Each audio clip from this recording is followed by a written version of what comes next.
Sejam todos bem-vindos, amigos do Grupo Sampa, mais um Sampa no Sofá, a nossa live solidária de todas as quintas-feiras.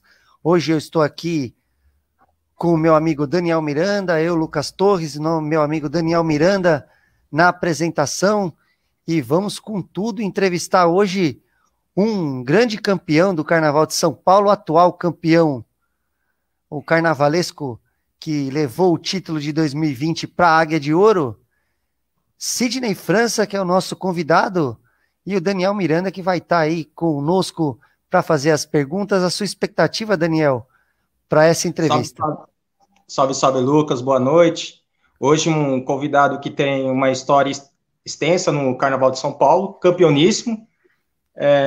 Mais uma live para esquentar um pouco essa noite fria de quinta. Vamos que vamos, para cima! Lembrando a todos do Grupo Sampa que a nossa live ela fica disponível no Facebook para que todos possam acompanhar, e também tem a reprise na Rádio Sampa. Vocês que estão na Rádio Sampa nos acompanhando aí, o nosso muito obrigado. A nossa rádio web, rádio que já é um grande sucesso, vai chegando aí, vai completando um mês, só crescendo a audiência. Obrigado a todos que nos acompanham aqui também pelo Facebook. E vamos lá, sem mais delongas, receber ele, Sidney França. Seja bem-vindo, Sidney França. Olá, olá, olá. Obrigado. Obrigado pelas palavras, obrigado pelos bem-vindos. Obrigado. E Sidney, nós gostaríamos de começar com uma perguntinha leve para você. Como está sendo a pandemia? Como você está passando aí esses momentos de pandemia?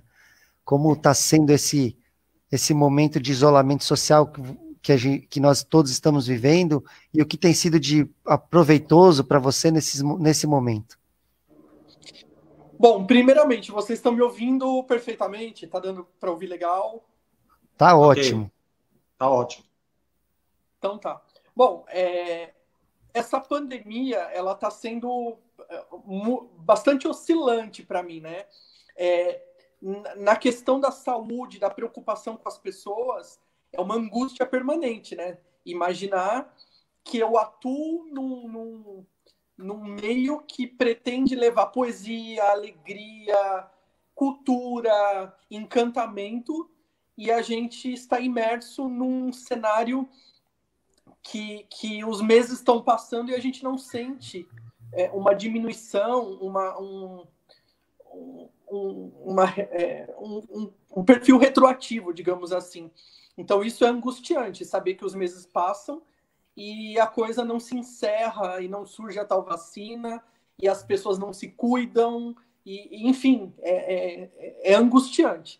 Mas falando do meu trabalho como carnavalesco, eu posso dizer que também foi um período que possibilitou mais tempo para pesquisa, para aprofundar a identidade do próximo desfile.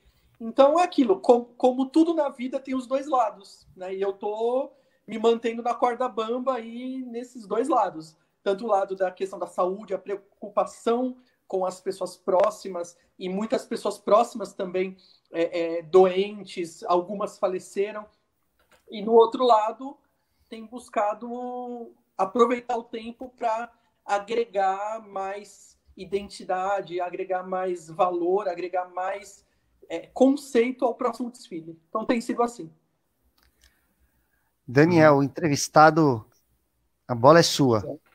Nessa fase de pandemia que você está de quarentena, você anda pesquisando materiais novos para o próximo ano, fazendo que outros carnavalescos nesse tempo estão pesquisando, fazendo enredo, não só o enredo de 2021, mas pesquisando mesmo.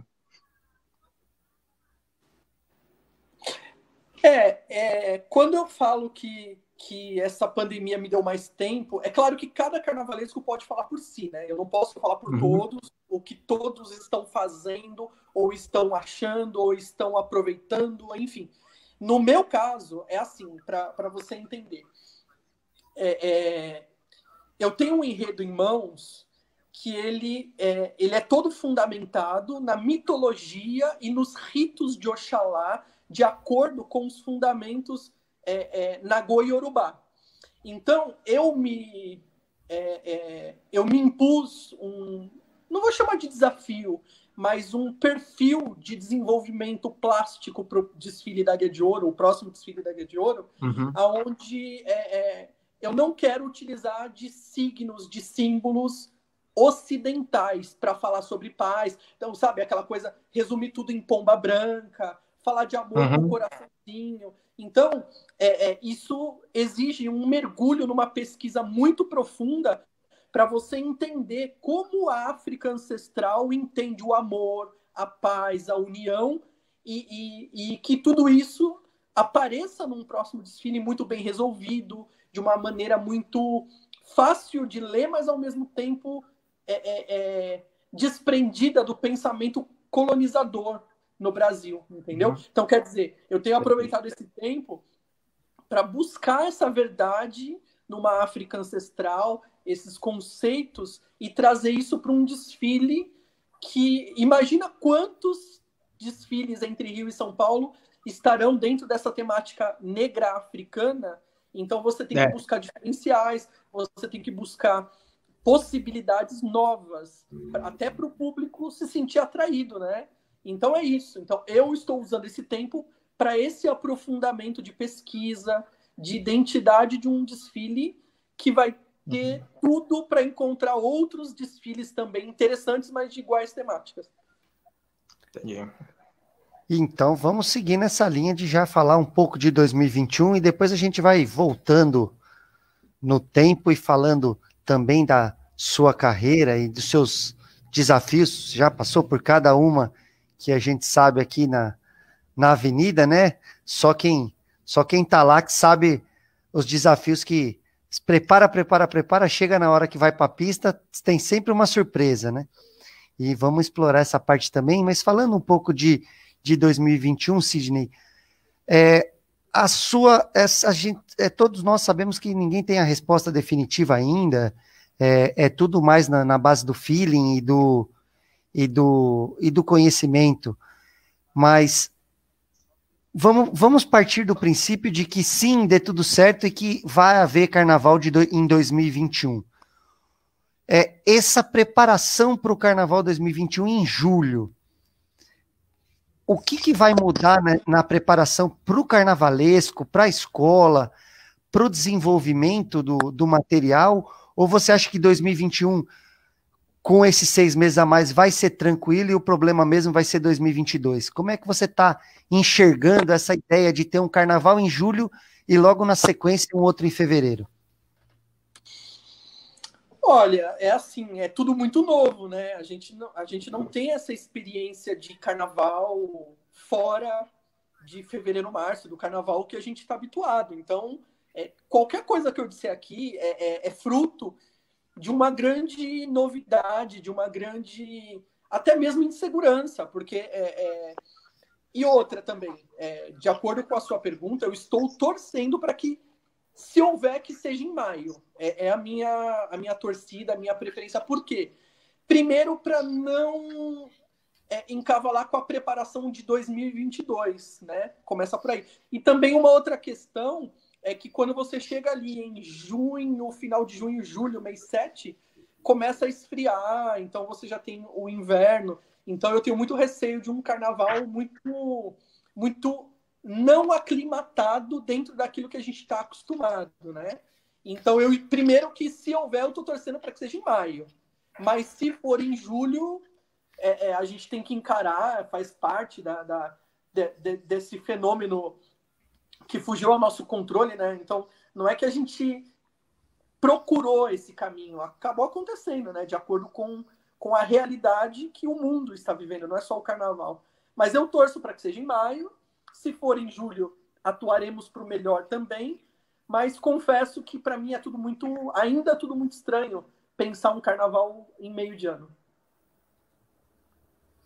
Daniel, você que quer dicas sobre o carnaval de 2021, estamos falando dele. E aí, o que você tem para o Sidney? Bom, a questão é o seguinte, porque tem todo o planejamento, o cronograma, que foi quebrado por causa da pandemia.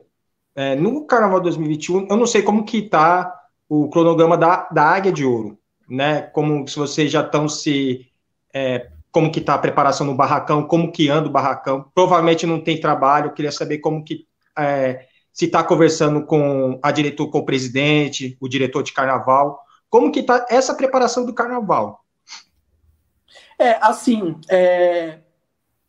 nós estamos em permanente comunicação em várias frentes, tanto para falar sobre o samba, né, porque os sambas já foram apresentados, a gente já está num processo interno de avaliação dessas obras. Foram apresentadas na Guia de Ouro 43 sambas.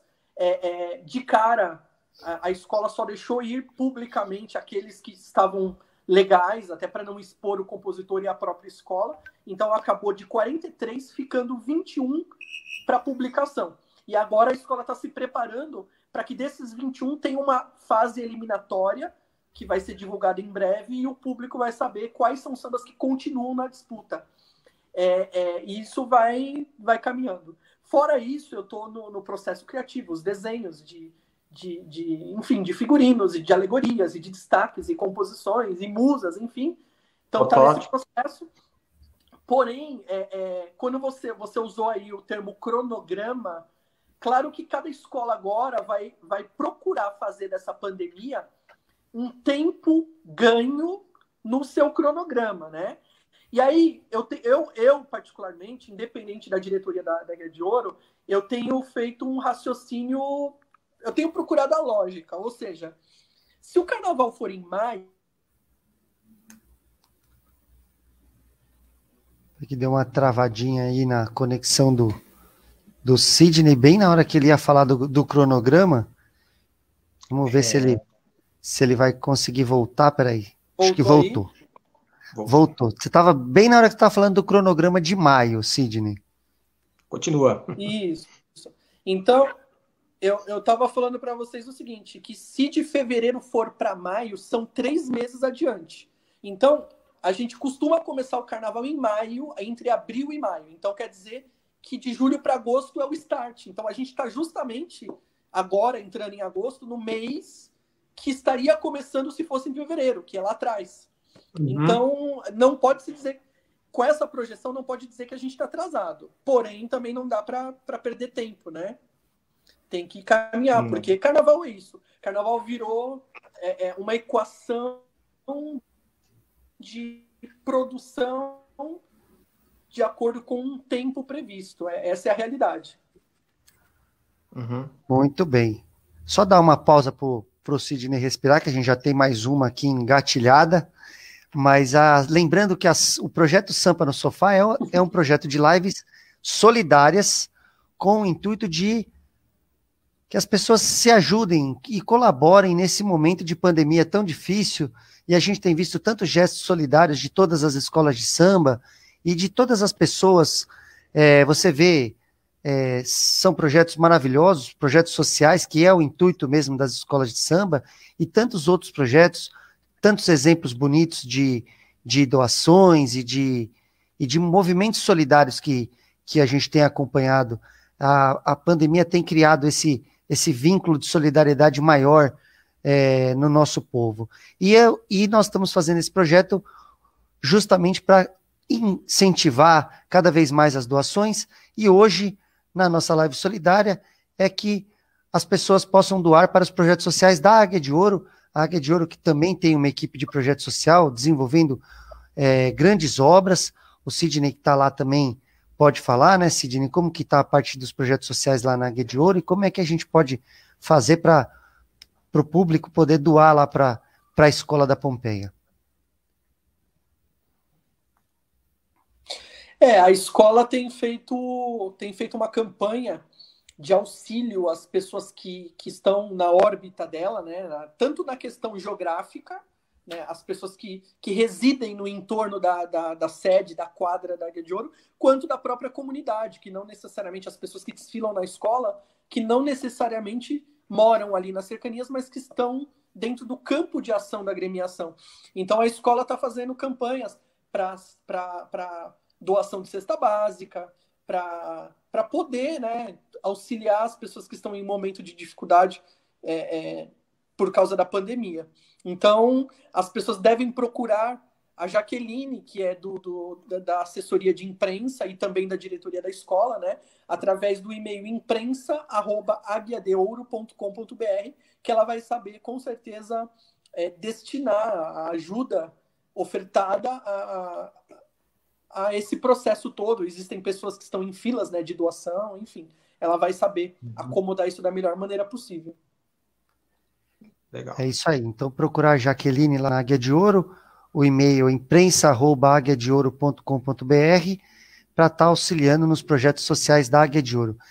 Sidney, uma dúvida que... Vamos dar uma lida nos comentários aqui, o pessoal já está bombando a nossa live. O Castúlio Neto, o Sidney é um dos grandes carnavalescos de São Paulo, sou fã da sua arte e das suas narrativas.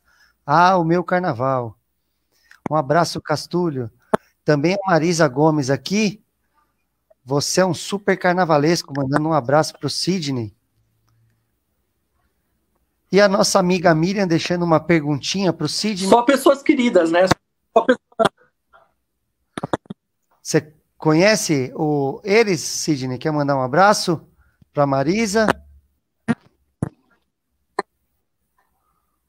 Sim, a Marisa é uma grande destaque do Carnaval de São Paulo, né? Ela já desfilou muitos anos no Abre Alas do Império de Casa Verde, desfilou comigo na Mocidade Alegre e a gente se encontrou nesse ano que passou porque ela foi até o Barracão da Águia de Ouro e a gente conversou bastante. Então, uma grande amiga. Castúlio é da X9, né? É um rapaz que eu não tenho tanto contato, mas eu sei que ele faz parte ali de um grupo de sambistas muito apaixonados pela X9 e pelo Carnaval de São Paulo também. Então, isso é muito bacana. Isso faz com que o nosso trabalho seja sempre de muito respeito ao sambista e àquele que ama o Carnaval de São Paulo. Deixa os seus comentários que a gente vai lendo aqui. A Miriam Barros, que faz parte da equipe do Grupo Sampa, ela deixa uma pergunta para o Sidney. Boa noite, amigos da Sampa. Gostaria de saber do Sidney se ele tem aquele enredo dos sonhos, que ele ainda não fez. Aquele projeto que fica sempre na mente, o projeto dos sonhos. E qual é esse projeto, Sidney?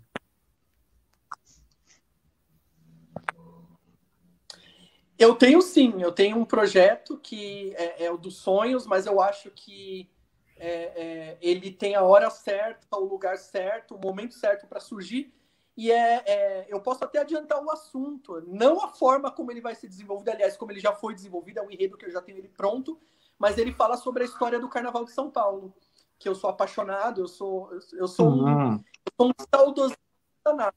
Então eu tenho um enredo muito bacana sobre o Carnaval de São Paulo que eu espero ainda conseguir levar para a Avenida. Olha aí, a Miriam arrancando um segredo e tanto, hein? Já pensou um desfile sobre a história do Carnaval de São Paulo? Vai ser maravilhoso. Tenho certeza que vai ser algo muito bem desenvolvido pelo Sidney.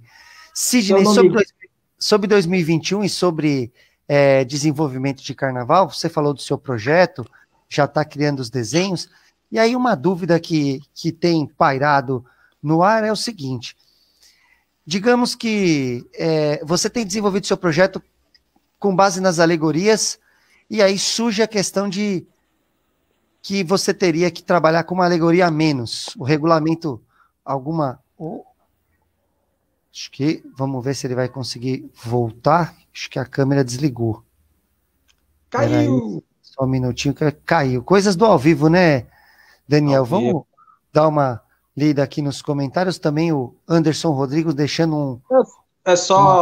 Hein, Lucas, só para retificar aqui, se eu não me engano, a Tucuruvi em 2001, acho que foi o único desfile que eu lembro que falou da história do Carnaval de São Paulo. A Tucuruvi fez um desfile... Um desfile com essa temática, mas eu lembro.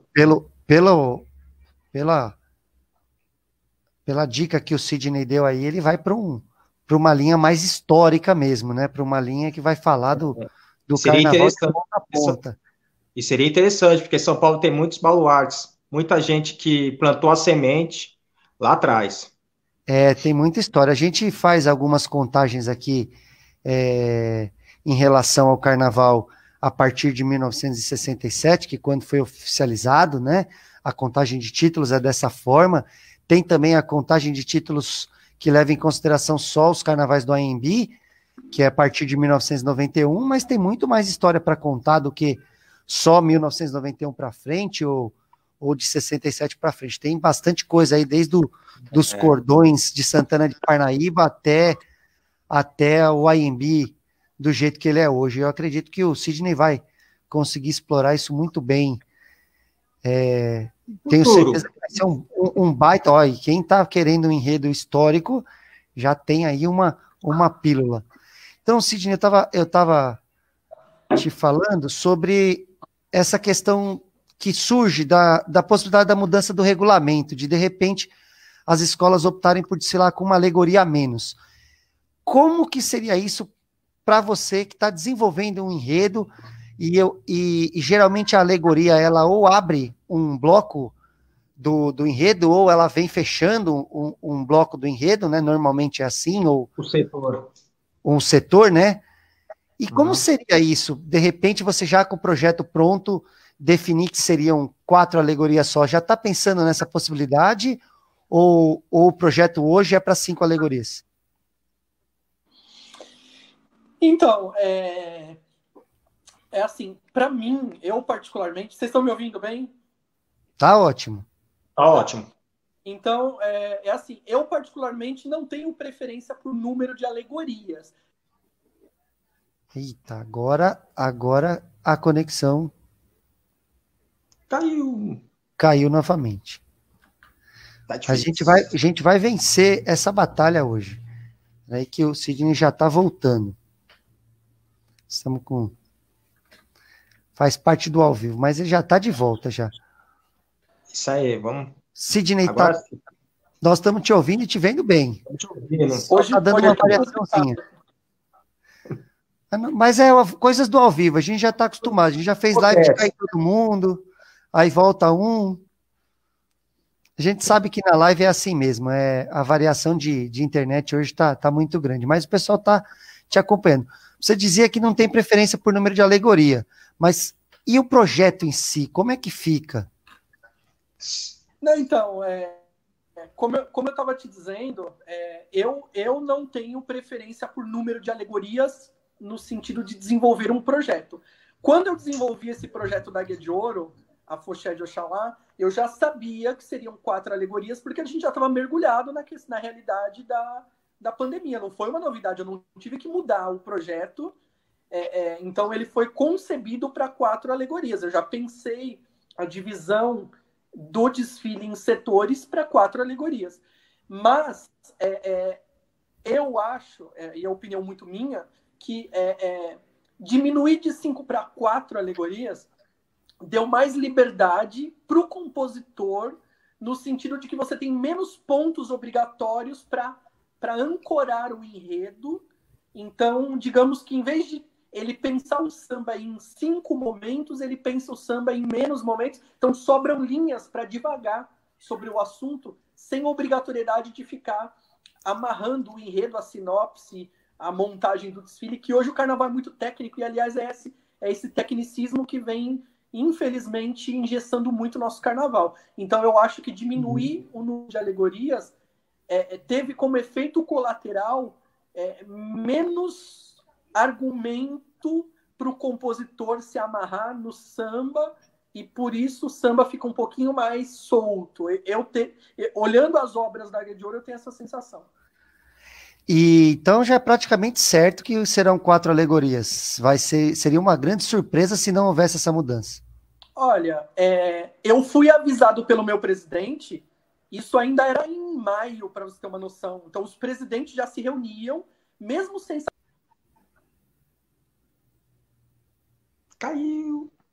Caímos novamente, mas a gente já volta. Estamos aqui com algumas dificuldades de conexão no dia de hoje.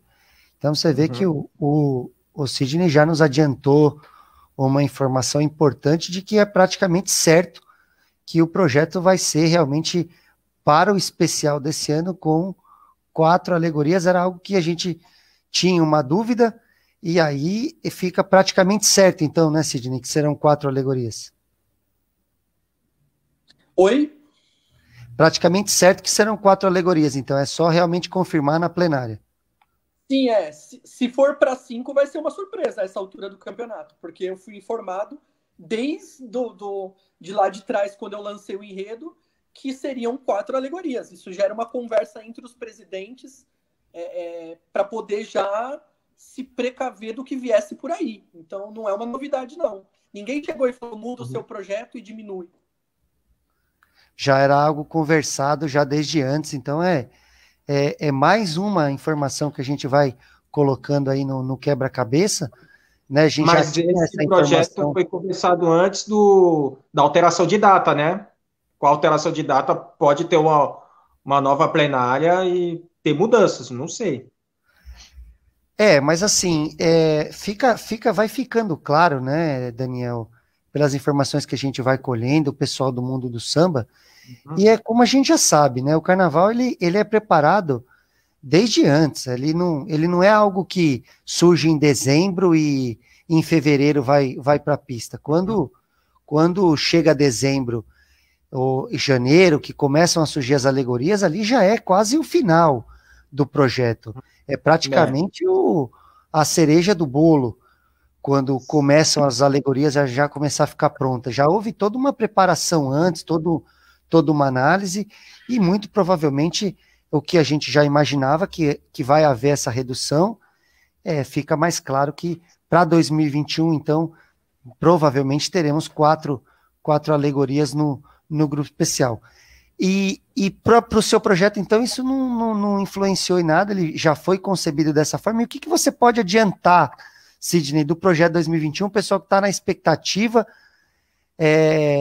já saiu a parte para os compositores, o samba já foram feitos, mas o que você pode dar de dica para o pessoal da Águia de Ouro e para os amantes do carnaval e para os bambas do samba aqui da Sampa, como pílula do seu enredo?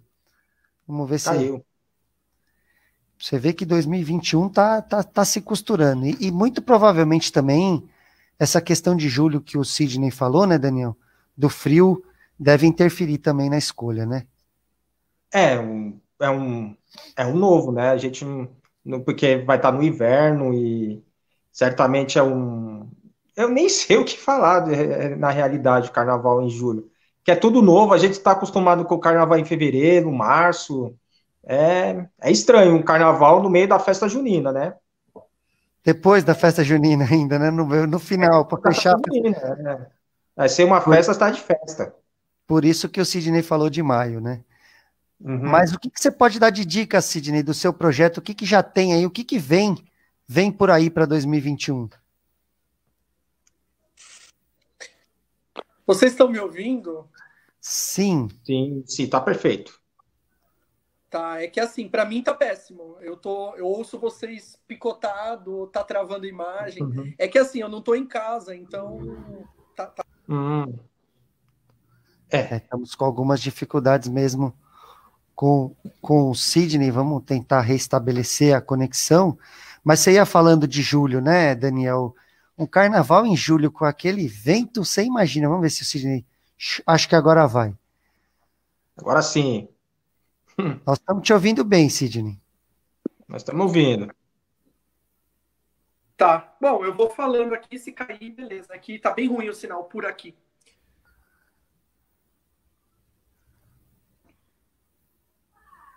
A pergunta, Lucas.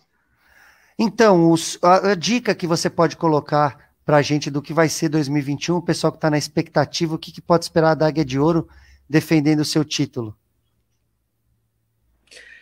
Olha, é muito cedo para falar do projeto em si, da materialização desse desfile, porque ainda tem tanto o que se fazer e assim, eu sou um carnavalesco que eu envolvo a comunidade no projeto para poder viver aquele enredo, aquele sonho de um ano, e eu não tive nem a chance ainda de me reunir com as alas, de me reunir com os grupos cênicos.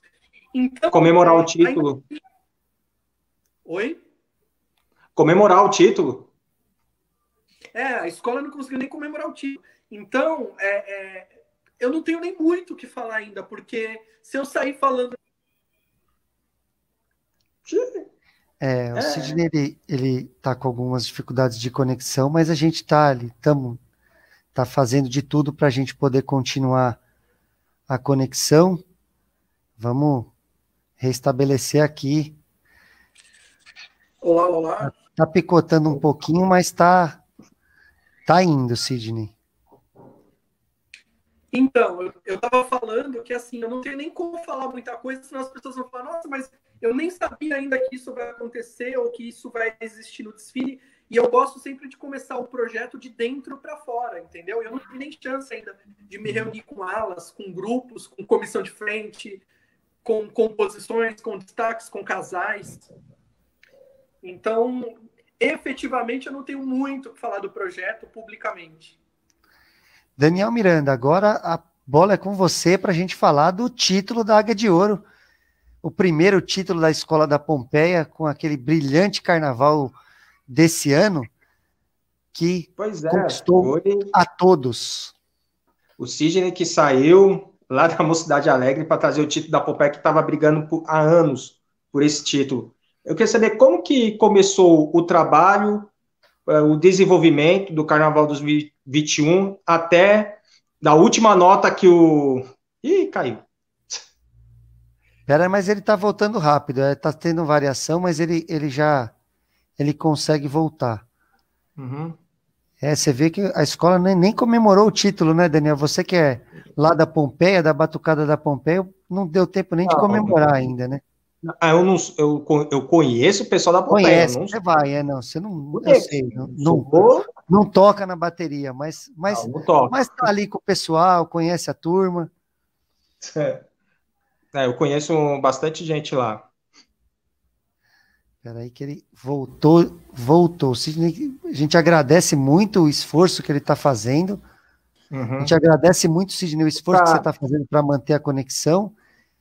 E o Daniel estava te perguntando do Carnaval de 2020, como foi Sidney, referente ao Carnaval 2021, como que foi o desenvolvimento e quando o locutor falou a última nota 10 e o título foi da Águia de Ouro. Queria saber qual foi a sua emoção. Se eu não me engano, foi depois da Mocidade Alegre, você voltou a ser campeão numa escola que já estava tentando há anos ser campeão.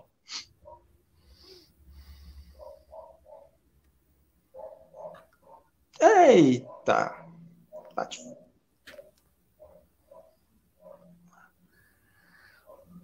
Estamos tentando restabelecer a conexão com Sidney França, que é o nosso entrevistado. Por enquanto, vamos relembrar aqui o nosso projeto da Live Solidária. A Live Solidária com os projetos sociais da Águia de Ouro. E o Sidney França nos informou aqui que quem cuida dessa parte lá na Águia de Ouro é a Jaqueline. E vocês podem entrar em contato com ela que é da assessoria de imprensa da escola, para estar desenvolvendo essas ajudas e trazendo para uma colaboração, sempre algo que possa ajudar o próximo. A Águia de Ouro que tem desenvolvido tantos projetos sociais bacanas. E vamos falar um pouquinho, enquanto a gente aguarda o Sidney voltar, do Carnaval 2020. Você estava falando do tempo que a Águia de Ouro faz que não ganhava o Carnaval. Foi o primeiro título da escola no especial, né, Daniel? Na realidade, um pouquinho mais sobre isso. Na realidade, foi o primeiro título da Águia. A Águia já vinha fazendo belos desfiles no Carnaval de São Paulo. Se a gente voltar ao tempo, a gente vai lembrar o do João Nogueira, Dorival Caymmi, e praticamente esse ele acertou. E passou por altos e baixos, rebaixamento. E a escola tem uma estrutura bacana, e deu uma estrutura bacana para o Sidney trabalhar e conseguiu o título, né? É uma escola que merecido o campeonato. E foi um desfile técnico que agradou a todos, né, Daniel?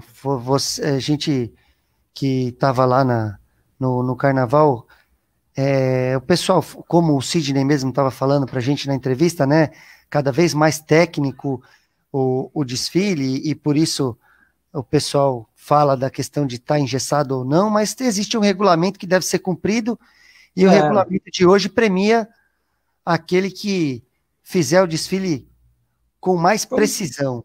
E o desfile foi cirúrgico, né? Que hoje o carnaval a gente não tem jurado, tem fiscal. Tem um fiscal que fica olhando na pasta, que não tiver na pasta, ele pontua. Não temos jurado, temos fiscal.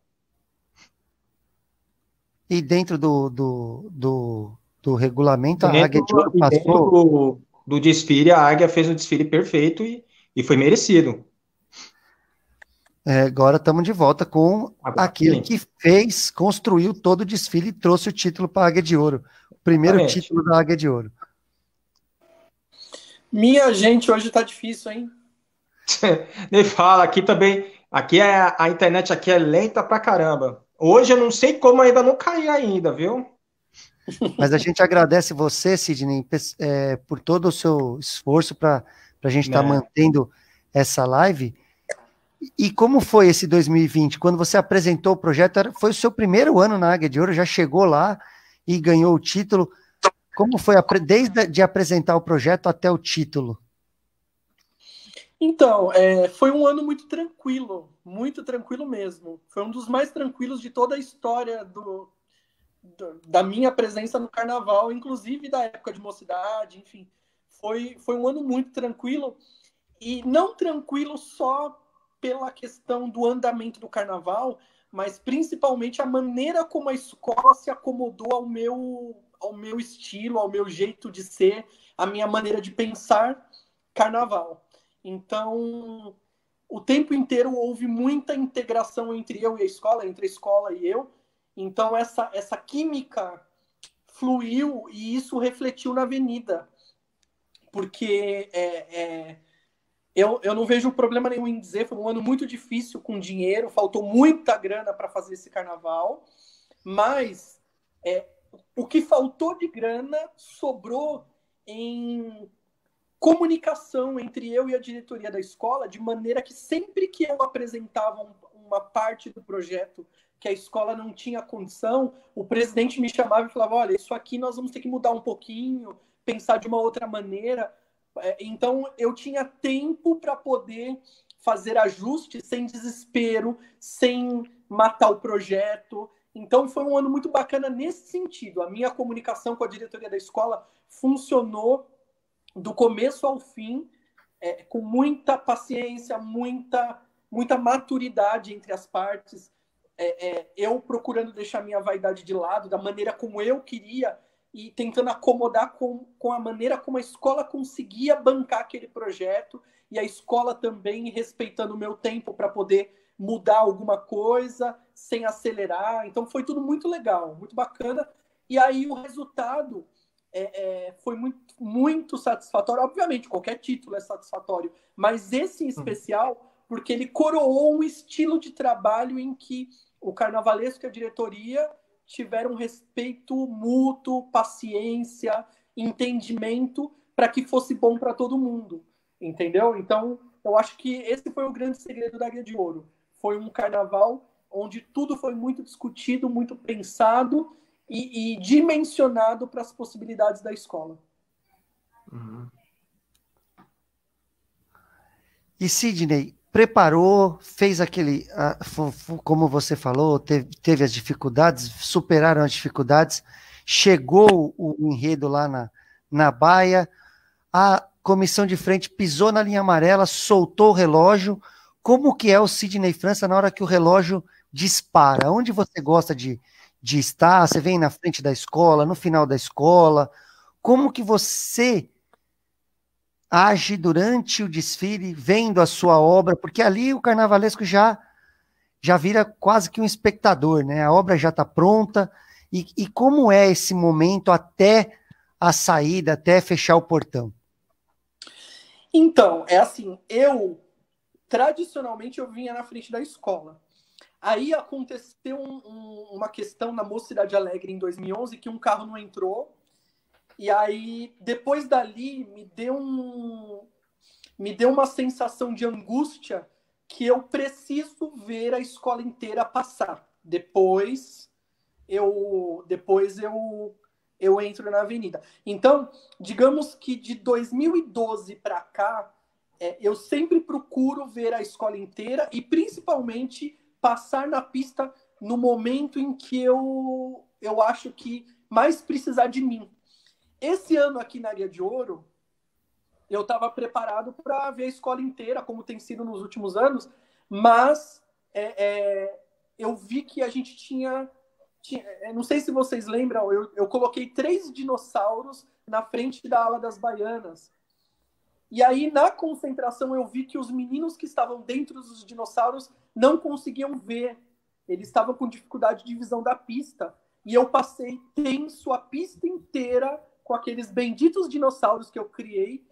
E enquanto não chegou na dispersão, eu não sosseguei. Aí sim, chegou na dispersão, passou a pista bem, não comprometeu a evolução. Aí eu voltei pela lateral e acompanhei o restante do desfile. Mas eu passei todo o desfile do lado daqueles benditos dinossauros, com medo de dar alguma coisa errada e aquilo, prejudicar a escola naquilo que eu mesmo criei, né? Então é um sentimento de responsabilidade muito grande.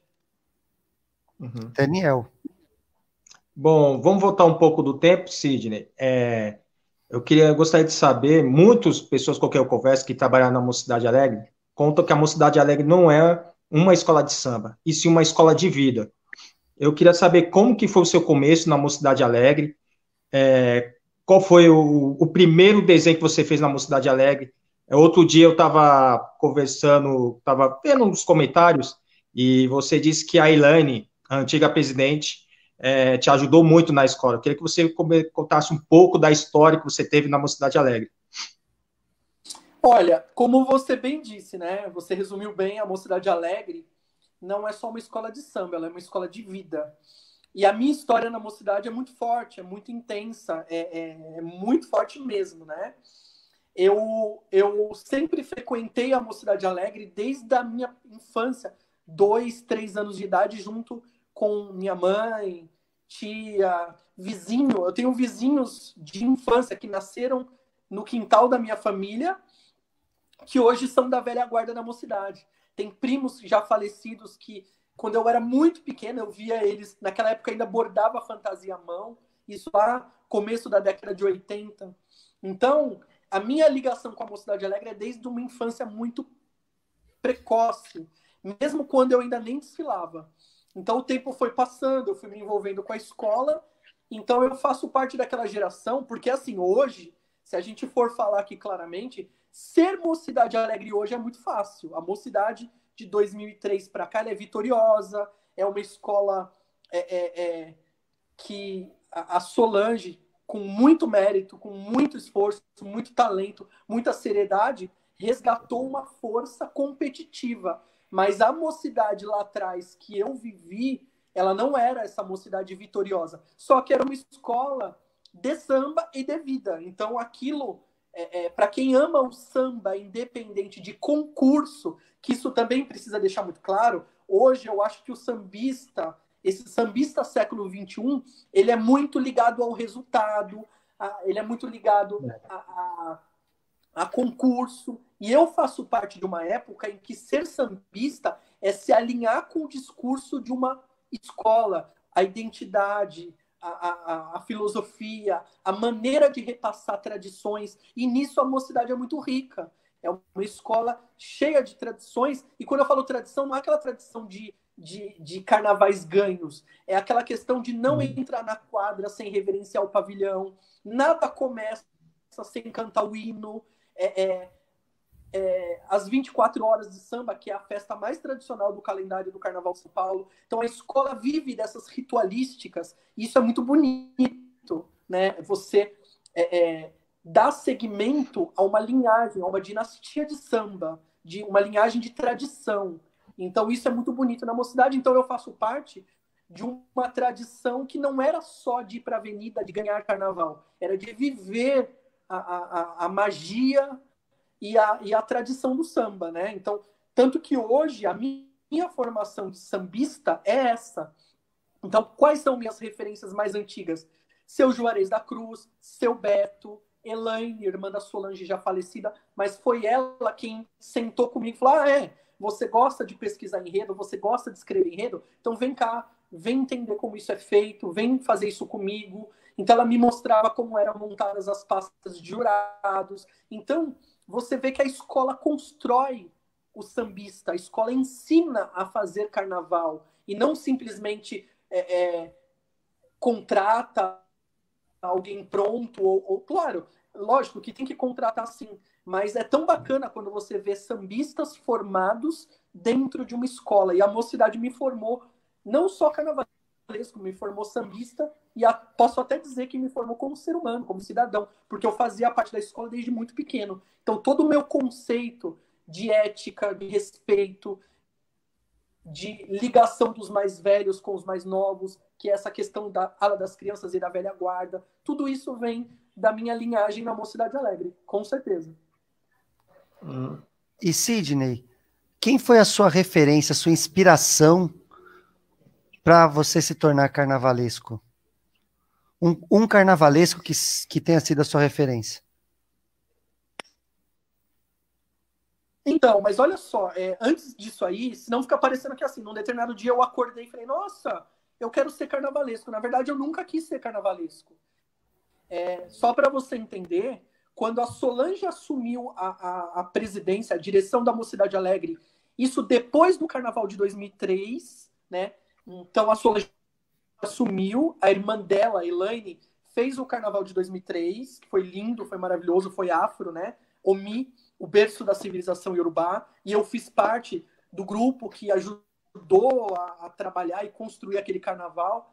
Então, quando a Solange assumiu depois desse desfile, para 2004, a Solange convidou a mim e outras pessoas para poder formar um grupo gestor, que a ideia era resgatar a Mocidade e recolocar a escola nos seus grandes momentos. E isso a gente hoje pode olhar para trás e ver que deu certo.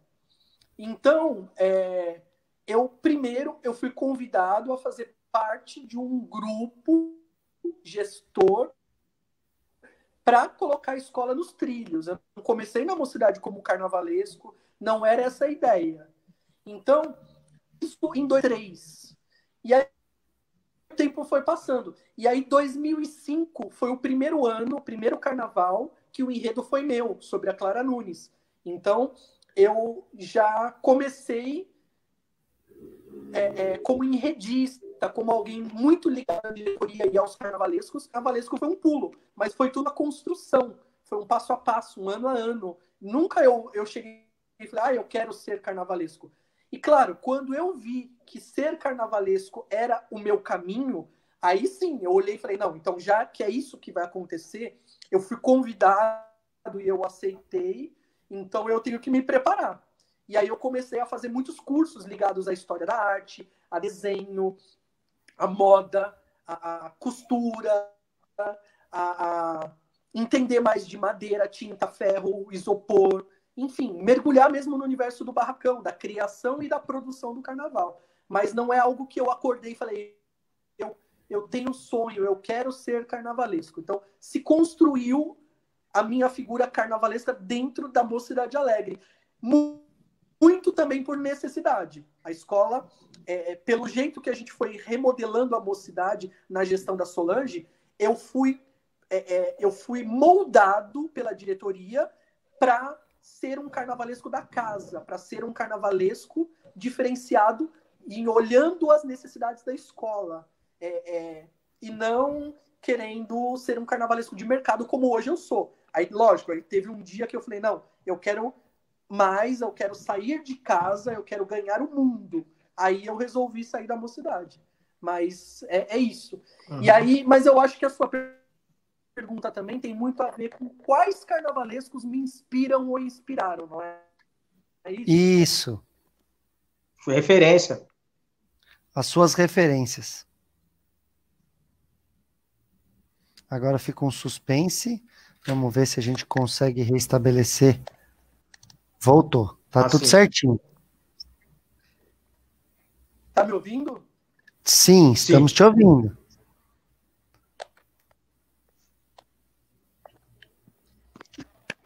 Então, falando sobre as minhas referências, hoje olhando para trás, eu vejo que eu tenho muito em mim de dois grandes carnavalescos. Mas eu acho que não é só eu. Ele é o pai de toda uma linhagem de carnavalescos, porque a maneira de montar um desfile, de montar o enredo e criar em cima dessa história, isso vem do modelo da linha João 30. Então não é só eu. Eu vejo que eu sou fortemente impactado e me orgulho disso, mas ele ditou um modelo de criar carnaval, de desenvolver carnaval. A gente ainda não conseguiu romper com o modelo Joãozinho 30, de entender a disposição de comissão de frente, alas, carros. É muito dele isso. Então, ele é a minha mais forte referência, mas não só minha. Eu acho que de todos os carnavalescos que atuam no Brasil. Agora, tem um que é por afinidade, que é o Renato Lage. Eu acho ele é o cara, ele é o papa dos papas, porque ele consegue ser conceitual, limpo, ele consegue ser simbolicamente resumido para levar uma mensagem visual na avenida. Então, digamos que são duas grandes referências, Joãozinho 30 e Renato Lage. Eu gosto do estilo do Renato, que é limpo, que é despojado, é estético. Ele não é exagerado para poder sintetizar uma mensagem visual.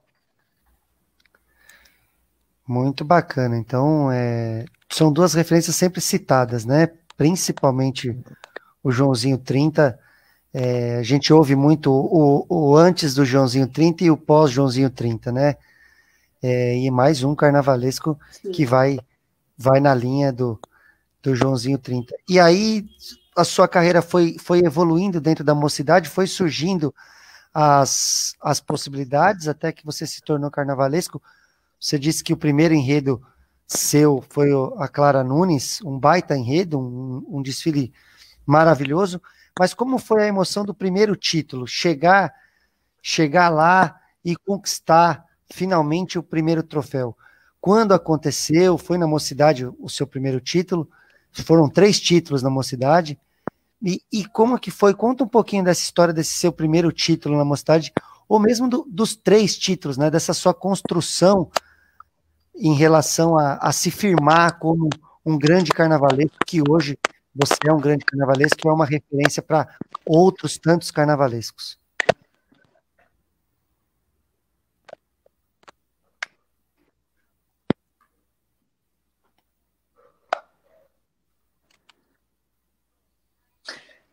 Assim, eu tenho muitos primeiros títulos, se a gente for ver, né? Na minha história no carnaval tem muitos primeiros títulos. O primeiro título como sambista foi 2004, com a Mocidade Alegre, onde eu não era carnavalesco, mas eu era muito ligado, eu já interagia muito nos bastidores da escola. Então, o meu primeiro título sambista foi 2004 na Mocidade Alegre. Aí todos os enredos de 2005 a 2016 na Mocidade são meus. Então teve o primeiro enredo campeão assinado por mim, que foi 2007, sobre o riso. Então eu não era o carnavalesco, mas eu era o autor do enredo, da história. Então o primeiro título como enredista foi 2007. Aí o primeiro título como carnavalesco, 2009, numa comissão de carnaval.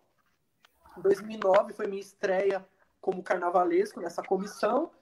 Foi de cara, então eu assinei 2009 e já ganhou 2009. Aí depois veio o tricampeonato de 2012, 13 e 14. Então, quer dizer, são 4 títulos na mocidade como carnavalesco, assinando. E depois tem o primeiro título fora da mocidade, agora com a Águia de Ouro. Então tem vários primeiros títulos, mas sempre é uma emoção nova, é sempre uma emoção diferente. Eu sempre digo que nenhum carnaval ele é refletido em outro. Então, não significa o fato de já ter ganhado alguns que o de 2020, por exemplo, não é especial. Foi lindo ver uma escola que nunca ganhou, como a Águia de Ouro, ser a campeã do carnaval. E eu ter meu nome registrado na história da escola. Então, não tem isso. Tipo, porque agora, em 2020, foi o 5º título, então os outros são melhores ou especiais ou mais impactantes e agora você está acostumado. Não. Cada ano tem uma luta, cada ano tem uma batalha, cada ano tem um propósito que gera merecimento e gera muita honra nesse título, entendeu? Claro que tem carnavais que, independente de título, marcam muito. Por exemplo, um carnaval inesquecível para mim é 2011, Carrossel das Ilusões, por ter um carro quebrado. Então não é um fator, um fator de glória, mas aquele momento triste e catastrófico me marcou demais. E também tem 2012, que pegou fogo no barracão, Ojuobá, que, aliás, é o meu enredo preferido de todos que eu já fiz. Para mim, Ojuobá é o melhor, porque ele une africanidade, une negritude, igualdade social, literatura com Jorge Amado, fala da Bahia, que eu amo. Então, é tudo num enredo só. Então, Ojuobá é o meu grande orgulho, digamos assim, como carnavalesco. E foi uma batalha e tanto, né? Vencer o carnaval com o barracão pegando fogo. Realmente foi uma luta e que foi acompanhada por todos, e no final a conquista do título. Faltava uma nota e essa nota viria, é a história que se tem, que infelizmente rasgaram as notas, mas como disse a presidente Solange, foi feita uma matéria que a nota estava lá, né? Rasgaram, mas a gente já sabia que realmente seria campeã, e campeã com mérito, o primeiro do tricampeonato da Mocidade na década de 10. Daniel, sua pergunta. A gente está com um pequeno delay, Sidney, mas está tranquilo. Mesmo com o delay, a gente está conseguindo levar a live tranquilamente. Daniel, a sua pergunta para o Sidney, eu sei que você tem uma que é outro momento histórico da carreira do Sidney França, esse muito importante. Queria que você colocasse para ele aí desse momento histórico que você também queria compartilhar com todos nós. Eu queria saber do Sidney como que foi deixar a Mocidade e ir para a Vila Maria, alçar novos voos, né? Eu queria saber como que foi o carnaval que ele realizou na Vila Maria, sendo que foi o primeiro carnaval onde que um enredo católico, uma santa católica foi enredo no carnaval. Eu queria saber como que foi desenvolver o enredo em homenagem à Nossa Senhora Aparecida, se teve alguma dificuldade da igreja, se a igreja apoiou, como que foi o desenvolvimento do carnaval, que marcou, que foi um fato histórico, não só do Carnaval de São Paulo, mas de todo o Brasil, um enredo católico levado da avenida, que é chamada a festa profana, o carnaval, o enredo católico para o carnaval. Eu queria saber mais desse detalhe, desse carnaval memorável.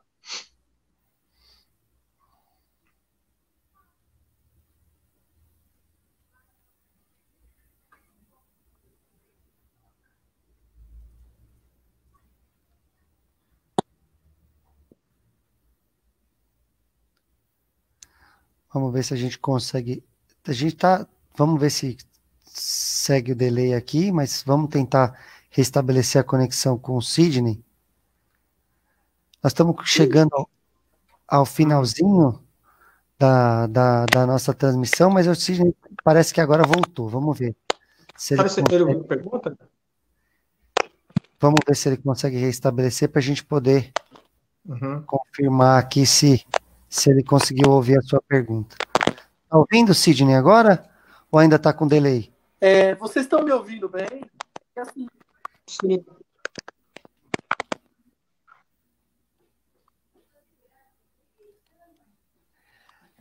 Nós estamos só com um pequeno delay, Sidney, mas nós estamos conseguindo te ouvir. Nós já estamos chegando no finalzinho da nossa live, mas se você conseguir, vamos tentar ver se você consegue só para responder para a gente sobre esse carnaval histórico, que foi o primeiro carnaval apoiado pela Igreja Católica, que você esteve lá, fez parte dessa história. Como foi desenvolver esse enredo?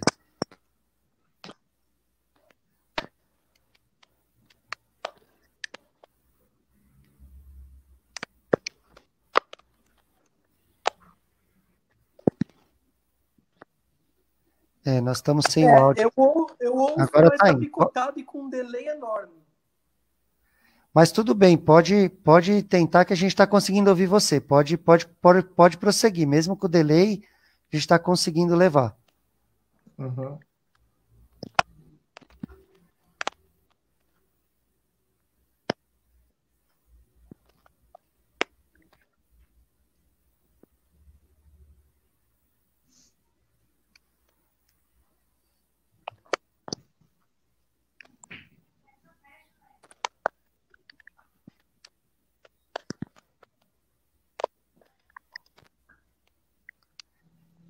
Nós não estamos conseguindo ouvir o Sidney nesse momento.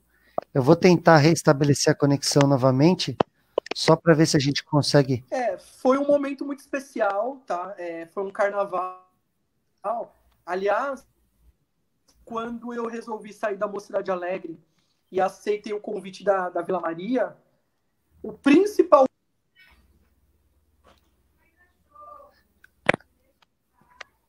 O áudio está chegando agora. Estamos conseguindo. Vamos ver se a gente consegue restabelecer a conexão aqui com o Eu Sidney. estava dizendo que o que me atraiu a ir para o Unidos de Vila Maria naquele ano foi justamente o enredo.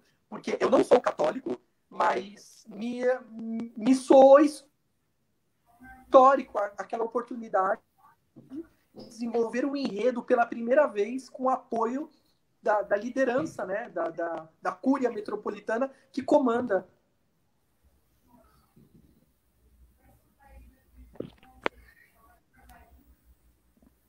Nós conseguimos ouvir uma parte da resposta do Sidney, vamos ver se ele consegue agora terminar. A gente ouviu até a parte que você falava de ser a questão histórica, Sidney, ou de ter o apoio católico, e aí acabou cortando o som.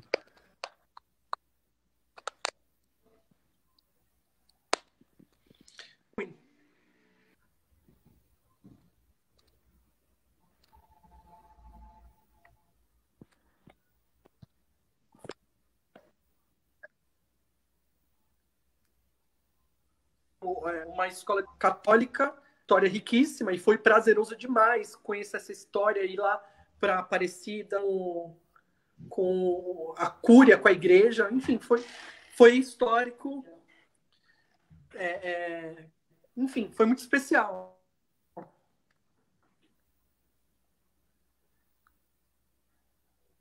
E Sidney, para finalizar a nossa entrevista, nós já estamos chegando aqui no finalzinho, as nossas considerações finais.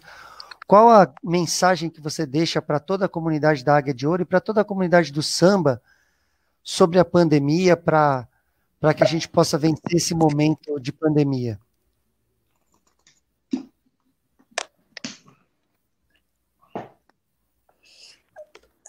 Bom, enfim, eu vou ser sincero, eu não sou das pessoas mais dessa alma transcendental que, enfim, vamos ser objetivos, né? Se cuidem, tenham mais consciência, a sociedade está totalmente desregrada para seguir as recomendações. Não adianta agora ficar com um discurso espiritualizado, religioso. Vamos acreditar na ciência. A ciência pede para se cuidar, pede para não se expor, pede para usar máscara, pede para não ter contato com muitas pessoas. E a gente percebe no dia a dia que as pessoas estão cada vez mais displicentes. Então, depois não se pode reclamar e falar que Deus não ajuda, né? Então, eu nesse ponto sou muito realista. Eu não gosto desse discurso que, se Deus quiser, na verdade, a gente tem que fazer a nossa parte. Então, como nossa parte, temos que ser realistas e ter responsabilidade para conosco e para com os outros. Falando com o sambista, o mundo não vai acabar nesse carnaval, se Deus quiser. Então, tem muito carnaval, tem muita coisa para curtir. E olha que eu, como carnavalesco, eu podia falar o contrário, que eu não vejo a hora de ter carnaval. Mas eu não vejo a hora de ter carnaval com segurança. Então, eu acho que as pessoas precisam ter mais consciência, precisam ter mais responsabilidade, que uma hora vai passar. E quando passar, a gente vai retomar o curso natural da vida e o samba está dentro da vida. Então é isso. Então, como todo bom sambista, a gente tem que saber driblar as dificuldades, né? Eu procuro driblar as dificuldades com criatividade, com bom humor. Isso é muito típico da nossa cultura brasileira, e em especial do samba. Então é isso. Que as pessoas se cuidam, que cuidem, que tenham responsabilidade e que acreditem que vai chegar um carnaval e um carnaval bacana para todos nós.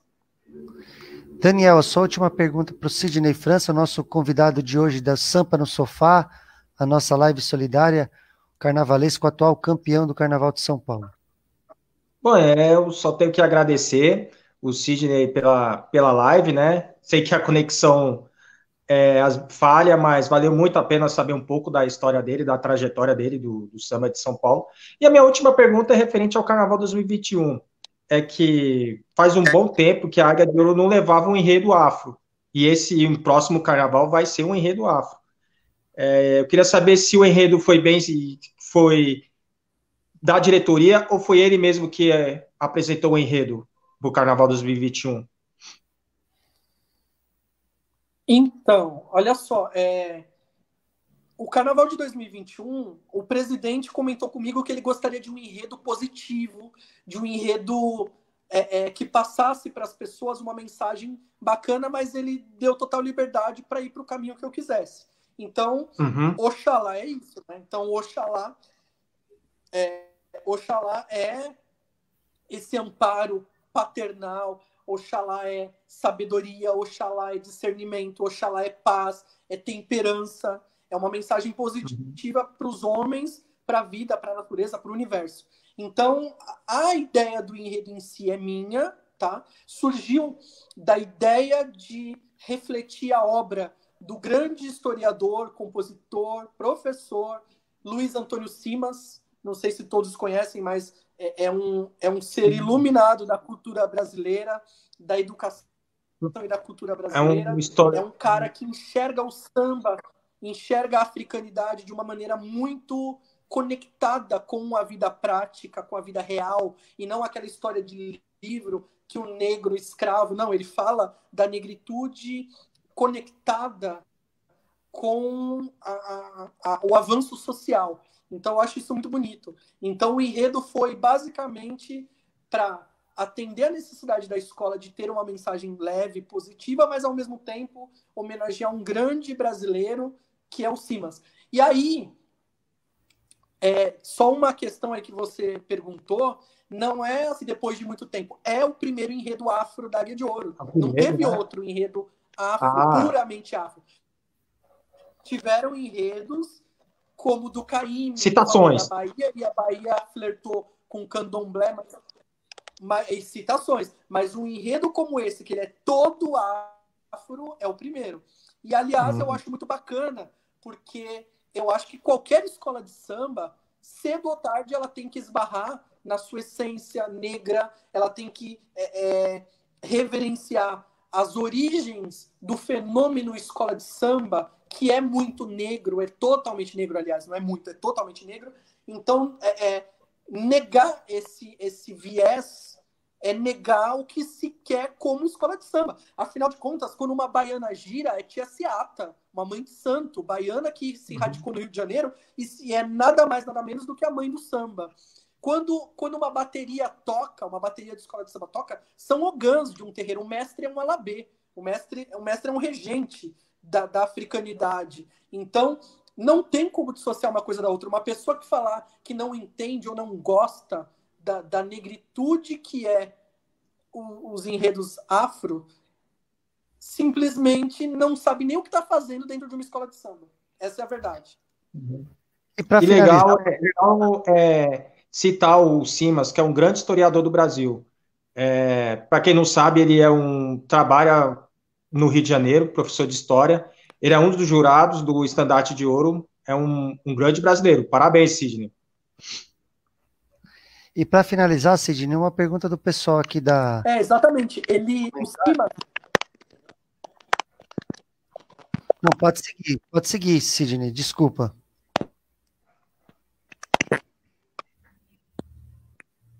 Então, eu estava falando que o Simas compôs uma canção chamada No Cortejo de Babá, o Afoxé de Oxalá. Então, ouvindo essa canção, eu tive a ideia de fazer da música dele um enredo de 2021 para a Águia de Ouro.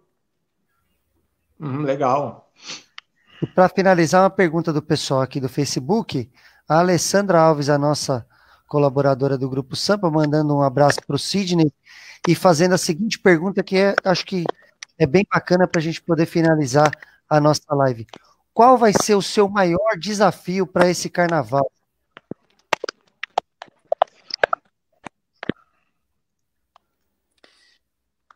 Olha, eu acho que o maior desafio para esse carnaval é conseguir dosar. É algo que, para mim, eu confesso que anda cada vez mais difícil. O maior desafio para mim é conseguir conceber um desfile que eu projeto na minha mente com emoção, com cultura, com esse julgamento estranho que tem no Carnaval de São Paulo, que ele é técnico demais, ele é frio demais, ele desvaloriza a arte e ele se torna punitivo. Então, para mim, já tem uns 2 carnavais que tem sido muito difícil criar um equilíbrio entre a arte, a emoção, a cultura, a poesia, tudo que eu acredito que é um desfile de escola de samba, e esse modo atual de julgar que ele é muito seco, ele é anti-artístico, ele não permite que a arte respire num desfile de escola de samba que é, por si só, artístico. É muita contradição numa coisa só, mas é verdade. Para mim, esse é o maior desafio. Unir emoção e resultado num desfile só, num julgamento tão cruel com os artistas. E quem está falando isso tem muita experiência e margem para falar. É o atual carnavalesco campeão que ganhou título com esse critério de julgamento, que entende o critério de julgamento, não se pode falar que é choro de perdedor, porque quem está falando ganhou o título. Então, Sidney, aonde seria o caminho para desamarrar essa questão do julgamento? Você é a favor de um julgamento comparativo, por exemplo? Ou seria uma possível mudança? Uma sugestão sua?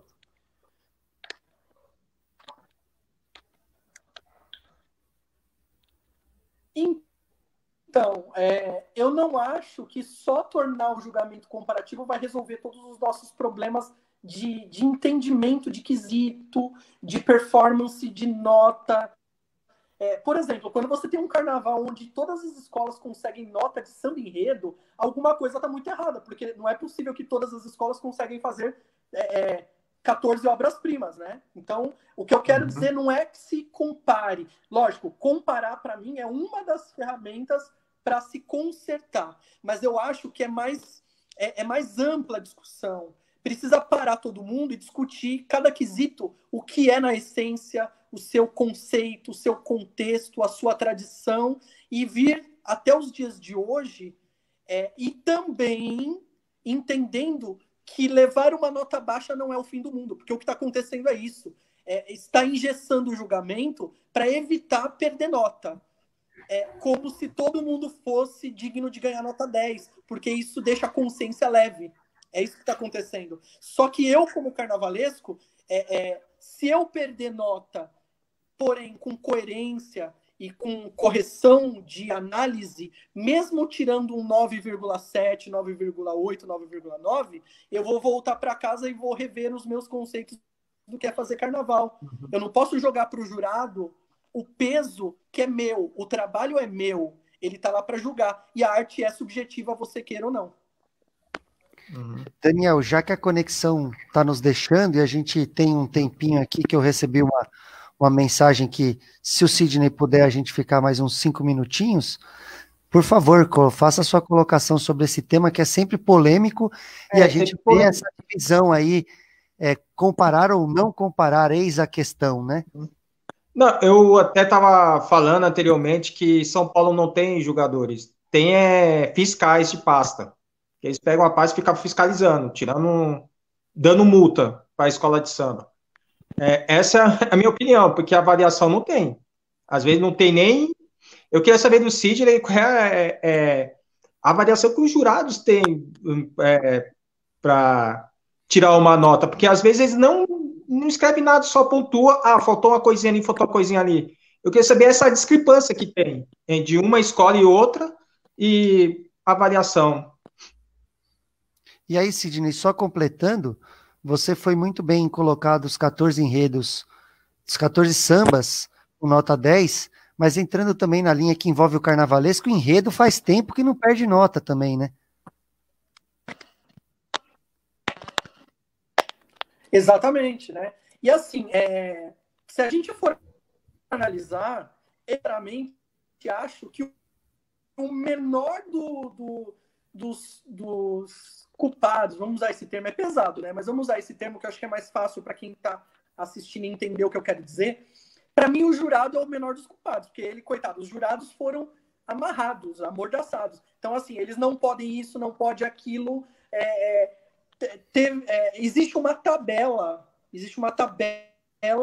de decréscimo de pontuação, ou seja, o jurado ele tem que julgar o que é um erro leve, o que é um erro médio, o que significa um erro grave, e aí ele vai despontuando, e aí já houveram anos em que quesitos tinha que ocorrer mais de um problema durante o desfile para ele poder tirar nota. Então, assim, olha só, se ele vê, por exemplo, um buraco, não pode tirar nota se não tiver 2 vezes a mesma ocorrência. Então, assim, tem umas coisas que são muito descabidas no sentido de que o jurado ele é limitado no seu poder de análise sob o discurso de que ele não pode errar. Só que, assim, você tem que aceitar que o jurado é humano, ele tem que ser preparado para o acerto, a arte é subjetiva e que, se não houver esse limite entre acerto e erro, o carnaval perde a graça. O carnaval perde essa emoção da apuração, que é merecer a nota. Você tem que merecer a nota, você não tem que ganhar ela caindo do céu porque a sua consciência fica mais limpa de não perder nota e não voltar para a comunidade falando que perdeu a nota. Então, eu acho que tem muita coisa a ser discutida, mas é bem profunda a discussão. Mas, para mim, antes de mais nada, é rediscutir os quesitos, é liberar mais os jurados. Para mim, eu acho que a pasta de jurado deveria perder importância. Ela está muito importante, porque ela está decidindo o carnaval, e isso está errado. O carnaval a gente sempre entendeu que é na pista, e as pastas estão decidindo. Então, assim, é uma série de coisas, não é um fator só.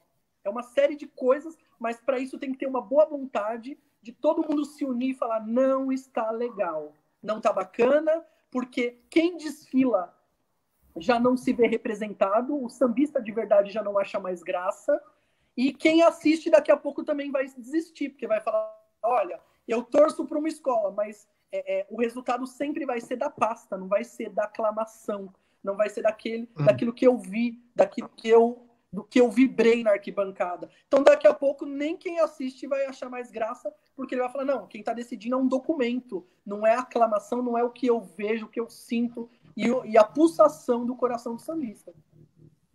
Né? Então, assim, é muita coisa em jogo, mas isso precisa ser discutido, precisa discutir sem ficar velando, sabe, fingindo que tá legal. Essa é a verdade. E o pessoal das redes sociais aqui já repercutindo a fala do Sidney França, o Anderson Rodrigues, lucidez, profissionalismo e muito coerente como sempre. Parabéns, Sidney, um prazer em revê-lo e ouvi-lo novamente. Muitas conquistas ainda virão. E o nosso amigo do grupo Sampa, o Direi Isidoro, boa noite, Sidney. Gostaria de saber do meu amigo o que ele sente de saudade de algum elemento de carnavais passados. Olha, bom, primeiramente um abraço aí ao Anderson Rodrigues, que já trabalhou comigo, já decorou carro alegórico da Mocidade Alegre, ele é do interior de São Paulo, então um grande abraço a ele. Faz tempo que eu não vejo, não sei da trajetória dele de lá para cá, mas um grande abraço. E o Odirley, sou suspeito a dizer, né? Sou muito fã desse cara, um grande sambista, um cara muito respeitoso das raízes do nosso carnaval, e a gente conversa muito no dia a dia, ele sabe muito do meu pensamento saudosista e do quanto eu sonho em ver o Carnaval de São Paulo retomar os seus dias de valorização de raiz, de tradição, de linhagem, enfim. Então, é um cara muito, muito bacana e especial mesmo na minha trajetória como sambista. E respondendo à pergunta dele, eu sinto falta de vários elementos do nosso carnaval. Uma evolução mais solta, menos robotizada, né? E aí não tem como deixar de lembrar, quando eu era criança na Tiradentes, aquele evolução zigue-zague, né, cobrinha, em que os componentes pareciam que eles não tinham pressa para sair da pista, não tinha aquela coisa meio metódica de entrar na concentração, mirar a dispersão e ir embora, né? Porque hoje é isso que a gente sente. Que a pista virou quase que um abatedouro, né? O cara sai da quadra, entra no ônibus, desce lá na pré-concentração, entra na concentração, passa pela pista, sai na dispersão, pega o ônibus e volta. É tudo muito cara crachá, é tudo muito mecânico. E eu sinto falta daquele carnaval que era uma evolução mais solta, que não tinha essa pressa de terminar o desfile e saber que não teve erro. É mais ou menos isso. Então eu também sinto falta de sambas melhores, os nossos sambas não estão legais. Quem mais eu sinto falta de carnavais passados? Eu sinto falta de calor humano. Eu acho que o AMB ano a ano vai ficando cada vez mais frio. Enfim, é muita coisa que eu sinto falta. Né? Se eu ficar falando aqui, vai parecer que eu sou o reclamão. Mas essa é a verdade. Eu sou saudista e eu sou muito ligado à emoção do carnaval. Né? Então, eu sempre falo nas escolas onde eu estou, com o pessoal da Águia de Ouro atualmente, a importância que é de passar na pista e olhar para a arquibancada, jogar um sorriso para o público, olhar com simpatia e trazer o público junto. Isso está fazendo falta. As pessoas passam na pista, muitas escolas, o componente nem olha para a arquibancada, não tem comunicação, não tem troca. Isso está matando demais. É aquilo, virou só espetáculo, só concurso, e esqueceu o lado cultural e afetivo da festa. Certo. Posso fazer a pergunta, Lucas? É sua pergunta, Daniel. A gente tem mais um tempinho. Se o Sidney puder ficar mais alguns minutos, a gente vai estendendo mais um pouquinho aqui o nosso tempo. A conexão agora tá boa. Então, a pergunta agora para o Sidney é... Aqui, assim, enquanto a minha conexão deixar, a gente vai, porque... Então, enquanto der, a gente vai. Então, Sidney, a minha pergunta é referente ao depois que o Dinei falou, fez a pergunta. Eu pergunto que você também foi o primeiro carnavalesco a reeditar um samba no grupo especial, que foi o samba dos Gaviões da Fiel no Carnaval 94. Como que foi realizar essa reedição? É um carnaval de um carnavalesco vencedor, que foi o Raul Diniz, e comparando como que foi realizar esse carnaval no contexto.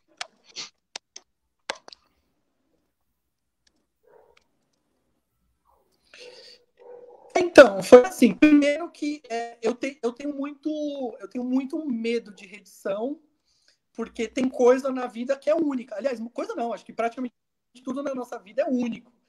Né? Só que era uma vontade da diretoria da Gaviões, era uma vontade da diretoria, e eles me perguntaram, não foi imposto, em nenhum momento falaram, vai ser isso, você tem que aceitar.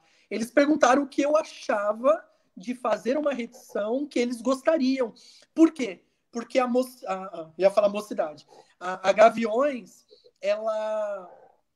É sabido que a Gaviões vive um momento de nostalgia das épocas de glória, e a Gaviões tem muita vontade de reviver aquela época da década de 90, virada ali dos anos 2000, porque foi uma época muito feliz. Então, esse samba, além de trazer nostalgia do sambista, também é muito cantado nas arquibancadas nos jogos do Corinthians. Então, é um grande samba. Para você ter uma noção, para quem é da Gaviões, esse samba ele é mais forte que 95, né? 95. Me dê a mão, me abraça, enfim. Ele é mais forte, de 94 para escola, para quem é da escola e vive a Gaviões, seja na quadra em ensaios ou na arquibancada em jogos, sabe que esse samba ele é muito mais forte e representativo. E aí, eles sempre tiveram essa vontade. E eu apostei. Falei, não, olha, vamos lá. Se é para fazer bem para a escola, eu apoio, vamos embora. E aí, dito e feito, quando lançou, foi uma febre. A escola vibrou muito. Foi muito emocionante. Foi um ano muito emocionante. Tanto que, assim, eu posso dizer seguramente, sem medo de errar, que foi a minha passagem de todos os anos que eu sou carnavalesco, de 2009 a 2020, esse ano aqui na Águia de Ouro, 2019, sem dúvida nenhuma, foi o ano que eu passei na avenida mais emocionado. Porque o AMB balançava, com cada respondendo. Tanto que, assim, não merecia ganhar, só que no caso de um campeonato, eu tenho certeza que faria muito bem para o Carnaval de São Paulo, porque as pessoas iam ver a emoção, ia ver a pegada, ia ver o orgulho de transcender na passarela, além do técnico. É quando o quesito não basta para resumir um momento, é isso. Eu acho que Gaviões 2019 foi um momento muito forte, a entrada da escola foi uma das coisas mais avassaladoras que eu já vi no Carnaval. E olha que eu já tive muitas emoções, campeonato com a Águia de Ouro, vários campeonatos com a Mocidade, mas 2019 na Gaviões foi muito diferente, muito especial, e eu acho que faria muito bem para o Carnaval de São Paulo, assim como fez bem Elis. E olha que eu era o Carnaval da cidade com Marília Pera em 2015, com um belo desfile, mas eu fico muito feliz do campeonato do Vai Vai, porque ali ganhou a força de um samba, de uma comunidade que mostrou seu valor e engoliu a passarela. Eu acho muito lindo. É muito lindo. Então, o valor do samba ele é gigantesco comparado a qualquer outra possibilidade que a escola tem em desfile. Tá faltando mais emoção, Sidney, nos desfiles? Oi? Tá faltando mais emoção nos desfiles? Ah, mas claro, né? Olha a pergunta que você me faz. É claro que tá faltando emoção. Eu não consigo imaginar que alguém que se diz sambista, que ame o carnaval, ache que nós temos emoção nos desfiles atuais, né? Primeiro que a escola passa morrendo de medo de perder nota, de errar na frente de uma cabine de jurado. Então não tem como dizer que os desfiles estão emocionantes, porque não estão, né? Com certeza.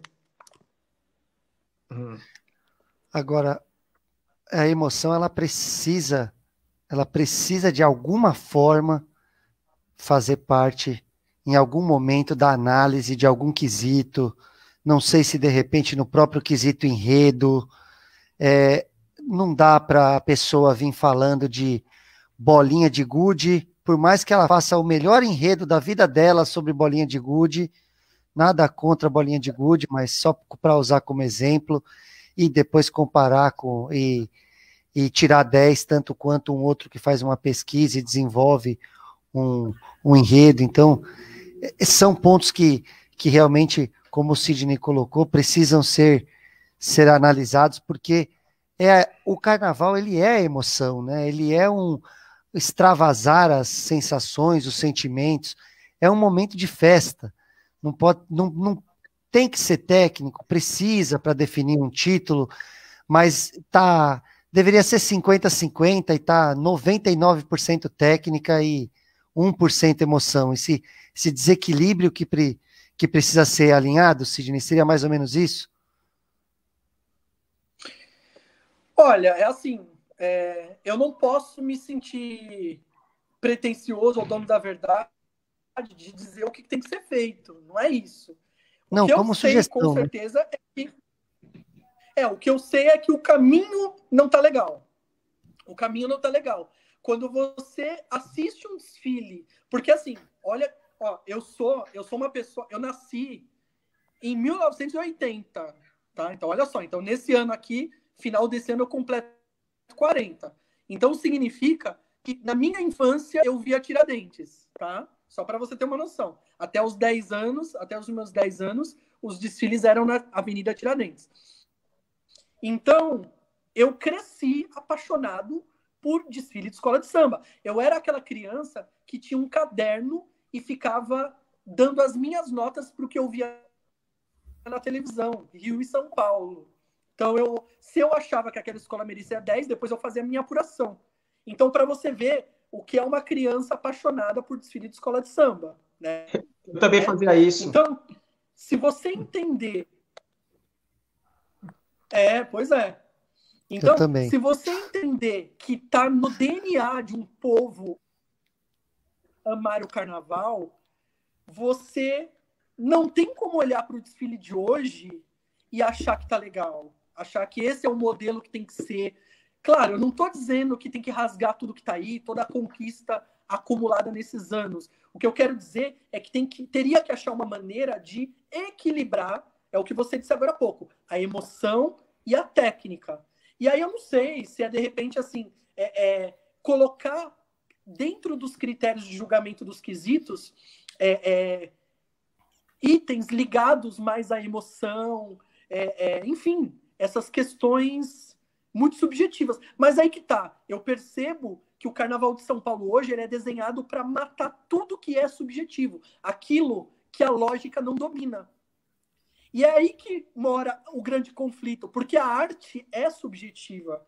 O que emociona é subjetivo. Então, é preciso aceitar uma dose de subjetividade dentro do julgamento para que a emoção exista, senão a técnica mata. É isso que está acontecendo. Eu não tenho uma resposta pronta. Teria que testar 1001 possibilidades de como salvar o nosso carnaval, porque assim, eu vou ser sincero para vocês, e olha que eu amo o carnaval, mas tanto o Rio quanto São Paulo, se eu pegar nessa madrugada e falar, olha, eu vou assistir tal desfile, eu durmo.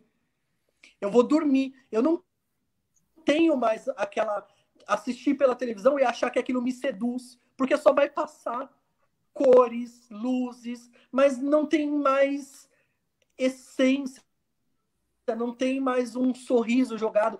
A televisão já não pega mais, era muito exagerado, indo em cima de uma pessoa que está sorrindo, que está se emocionando. A televisão já não pega mais o esquenta na concentração. Então, até a transmissão tá seca, se você olhar. Tá faltando um olhar de emoção para o carnaval, tanto de quem faz quanto de quem transmite. Isso é muito triste, isso é muito sério. Tá faltando mais poesia. Exatamente. Tá. E aí vem aquela situação das pessoas que acabam querendo usar o carnaval como trampolim, como ferramenta para criar polêmica. E o Sidney passou por um momento de polêmica muito forte em 2019, na Gaviões da Fiel, com aquela comissão de frente do enredo da Gaviões. Eu queria que você falasse um pouco como foi essa batalha que você passou do pós-carnaval em relação à comissão de frente da Gaviões da Fiel em si.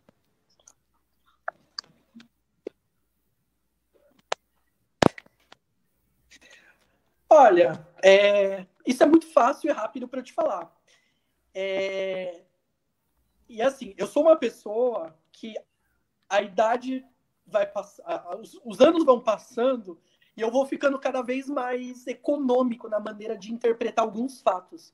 Sabe aquele ditado, tô cagando e andando? Foi isso. Então, eu não tenho essa coisa de ficar remoendo, de ficar chorando porque tem gente criticando. Eu sei que a minha intenção ali não foi de ofender, não foi de causar polêmica. Eu só queria simplesmente respeitar a história do enredo, que mostrava uma questão religiosa muito forte. Pronto, mostrei. Só que aí entra toda uma horda de uma parcela da sociedade que enxerga tudo de uma maneira negativa, de uma maneira pesada, de uma maneira cinza. Enfim, aí, olha só que interessante como a vida é cíclica, né? Tudo é um ciclo. O Simas, que é o grande inspirador, quem inspirou o meu enredo de 2021 na Área de Ouro, ele fala uma coisa muito interessante, tá? Hoje, para ver beleza na vida, é preciso ter encantamento. O que significa isso? Você tem que olhar a vida com beleza, com poesia, com leveza. Senão, tudo se torna pecado, erro, crime, punição.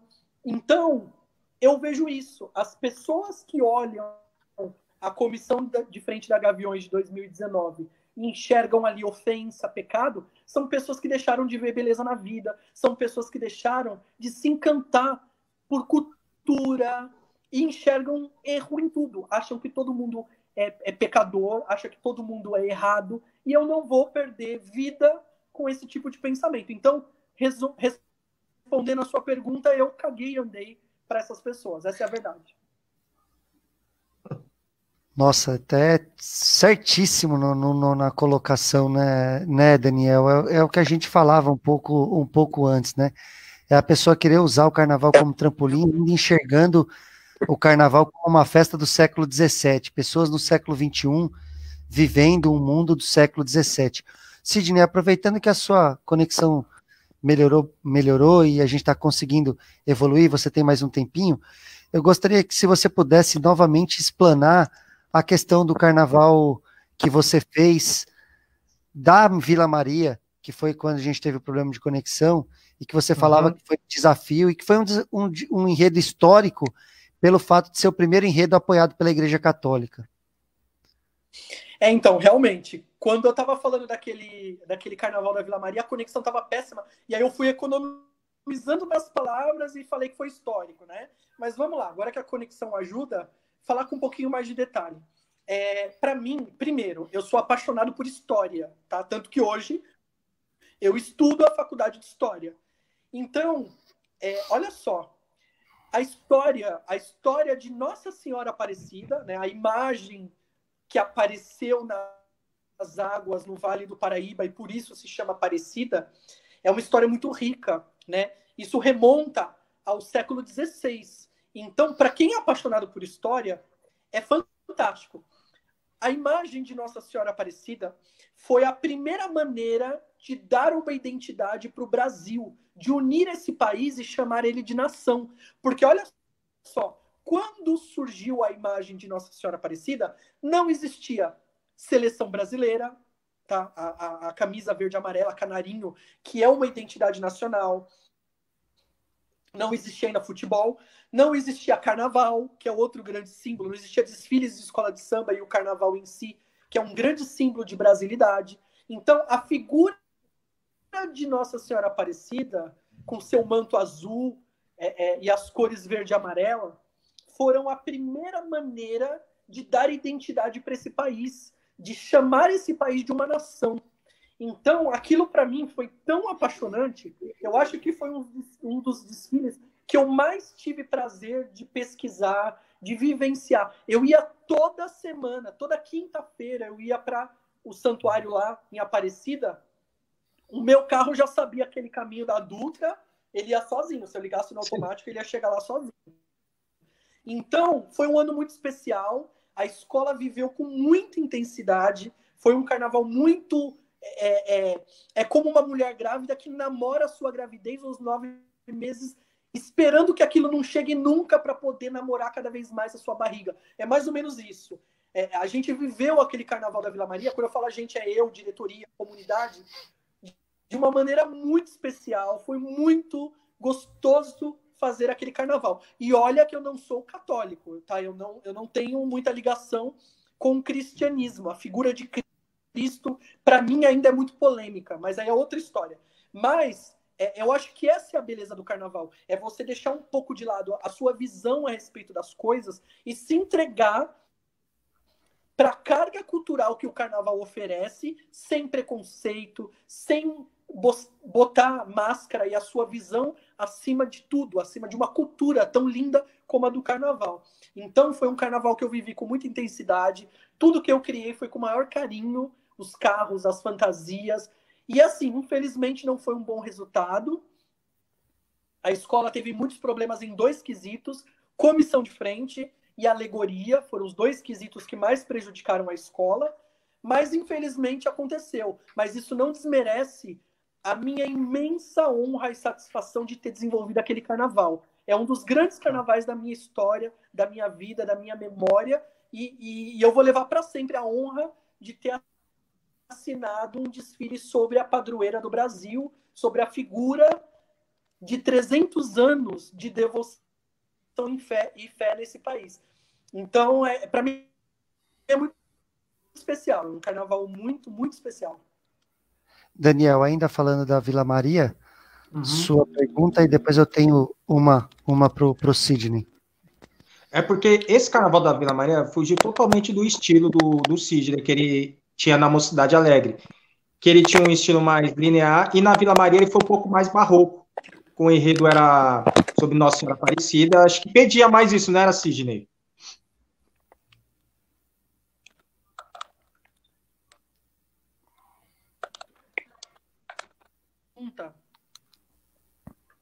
Ah, tá. Não, é que você tinha um estilo totalmente diferente na Mocidade Alegre. E quando você realizou o Carnaval da Vila Maria, você foi um pouco mais barroco, realizando um carnaval totalmente o rococó, no estilo na Vila Maria, que foi para falar de Nossa Senhora Aparecida.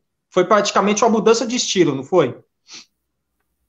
É assim, aí isso, artisticamente, isso reflete muitas coisas. Primeiro, eu tinha saído da Mocidade Alegre, então eu buscava linguagem, eu queria experimentar outras maneiras de conceber desfile. Então, entrou um desafio artístico. Fora isso, o próprio enredo, né? Quando você se propõe a contar 300 anos, você começa lá em 1717 e o Brasil, ele era colonial, não era nem império, não era nem o Brasil da família real chegando aqui, né? Ainda era o Brasil colonial, aquele Brasil muito interiorano, o Vale do Paraíba. A Dutra não passava de um trecho de carroça onde os bandeirantes trafegavam atrás de riquezas, né? De minerais, de pedras preciosas. Então, o enredo já pedia esse olhar barroco e eu não podia desrespeitar aquela visão histórica.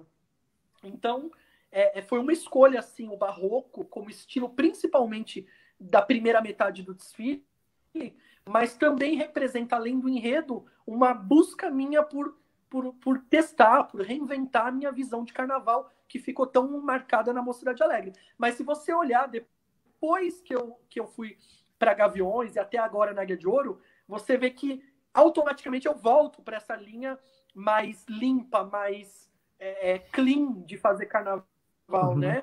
Então é muito meu esse estilo mais enxuto, mais clean, Linear. pode-se dizer assim, mais contemporâneo.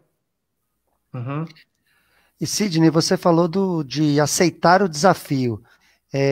Foi um enredo que a Igreja Católica apoiou, houveram inclusive protestos contra o Dom Odilo Scheller, cardeal arcebispo de São Paulo, por ele ter apoiado o enredo, ter proposto inclusive o desfile, e houve ali uma escolha entre as escolas, e a Vila Maria acabou sendo a escola escolhida até pelo nome, né?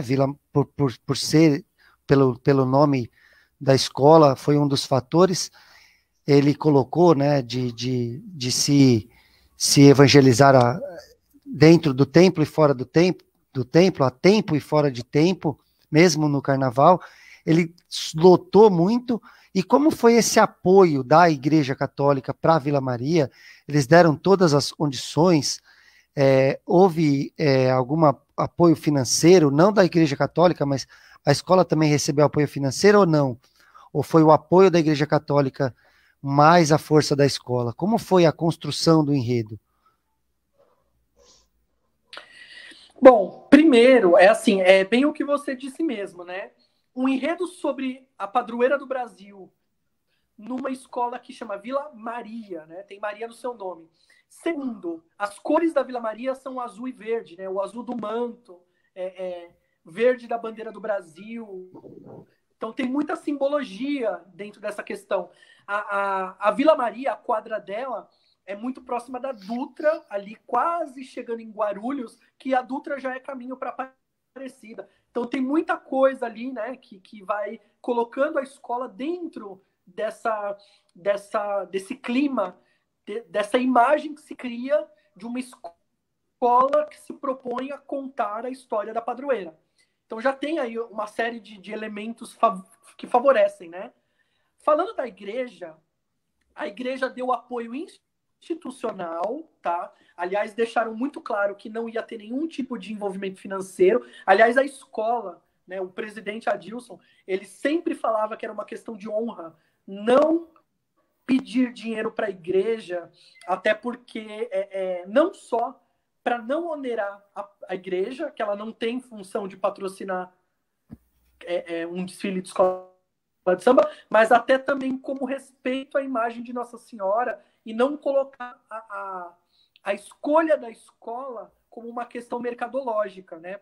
Então, assim, foi uma postura muito bacana, eu acho. Eu vejo dessa maneira. Apesar do carnaval necessitar, sim, de investimento para acontecer, mas tem alguns valores que a gente deve resguardar, mesmo diante de necessidade. Eu penso muito assim também. Eu acho que a integridade, ainda mais no samba, no carnaval, que é tão mal visto pela sociedade, em geral, aqueles que não gostam de carnaval, e eu vejo que essa história Vila Maria é uma prova de que a escola consegue, sim, ser devotiva, consegue ser respeitosa e ter um olhar digno para a igreja como uma apoiadora institucional e não como uma mantenedora, digamos assim.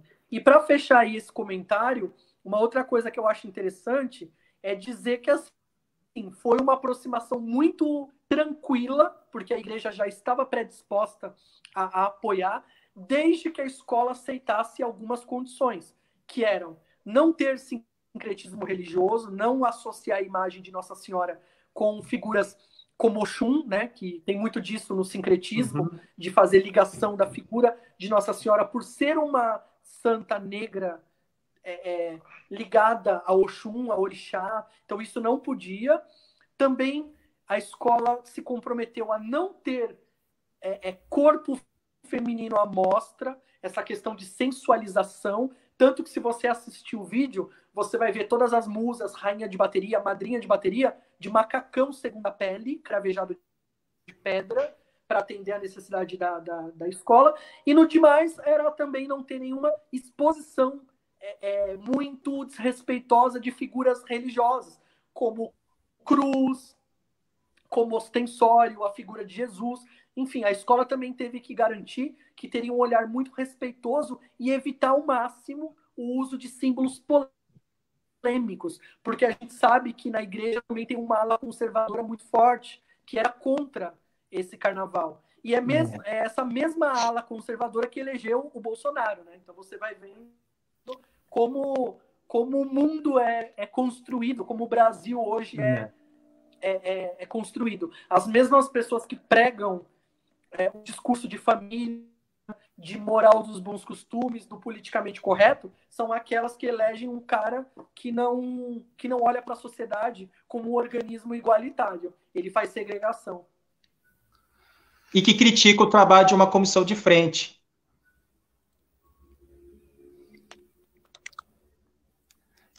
Que vai às redes sociais criticar o trabalho de uma comissão de frente. Criticar o trabalho de uma comissão de frente. Em 2019. O Sidney, só para encerrar, você colocou que desse desfile tiveram 2 pontos que acabaram prejudicando a escola. Um foi a comissão de frente. Houve um acidente na comissão de frente na hora que a imagem da padroeira ela levantava, tinha um mecanismo e acabou havendo ali um choque que acabou ocasionando uma quebra na escultura, e isso foi pontuado pelos jurados. E na parte de alegoria, a escola teve problema com alguns destaques. Como é para o carnavalesco essa situação? Você que está ali, você falou da preocupação que você teve em 2020 de estar junto com os dinossauros que estavam com uma dificuldade. Como essa informação chega para você? O que aconteceu ali para no carro de Nossa Senhora não estar todos os destaques? Você lembra de alguma coisa que você possa comentar sobre essa questão das alegorias da Vila Maria? Porque o desfile em si, ele foi muito impactante, desde o samba até toda a parte plástica, mas realmente acabou acontecendo esses 2 pontos, um foi acidental e o outro essa questão de alguns destaques faltando nas alegorias.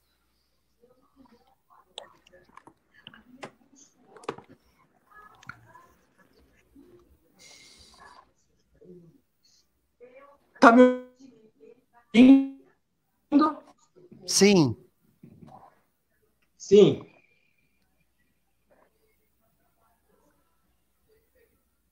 Posso falar? Pode responder aí? Tá ouvindo?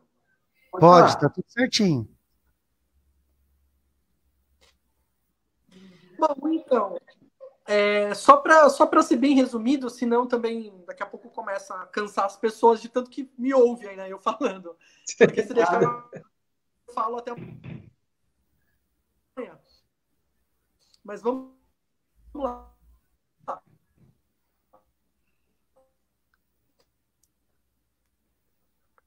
Tá ouvindo? Sim, Sim. cortou um pouquinho, mas tá indo de novo.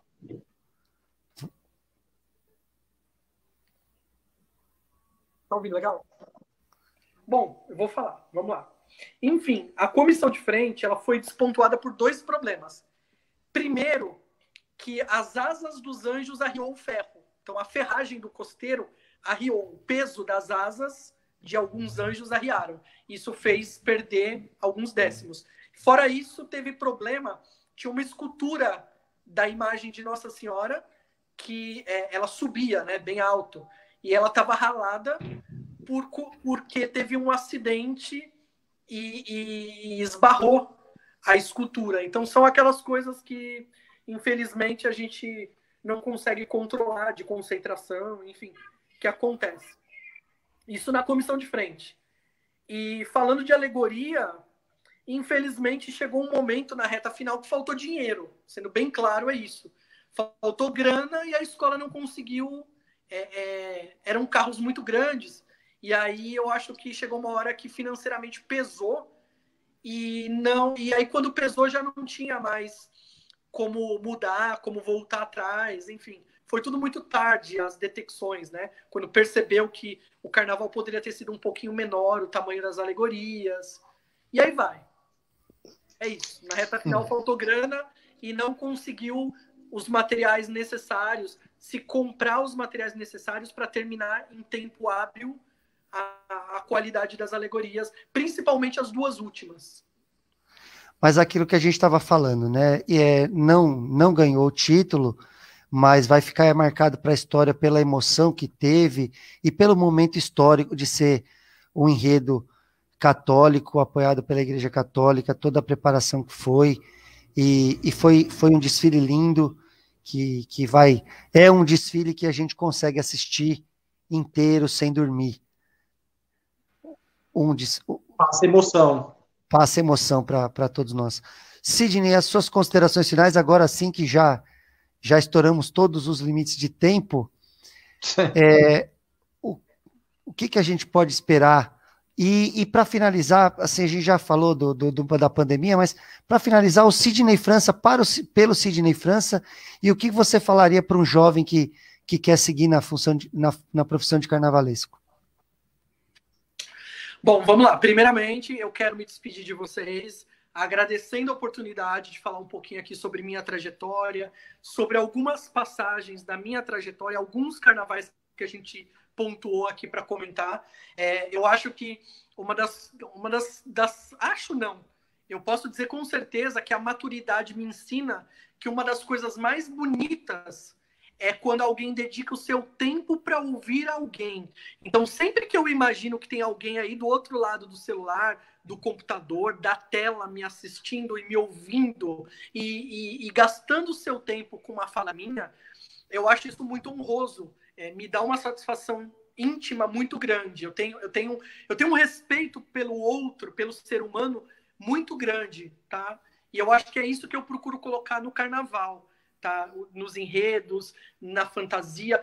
Eu faço questão que a comunidade se sinta feliz porque faz parte da minha visão de mundo que só vale a pena construir algo se essa construção carregar respeito, emoção, ganho, conquistas. Então eu quero agradecer demais essa oportunidade de estar aqui com vocês e de imaginar pessoas me ouvindo, gastando o seu tempo. O tempo é uma coisa tão escassa nos dias atuais, então eu só tenho a agradecer.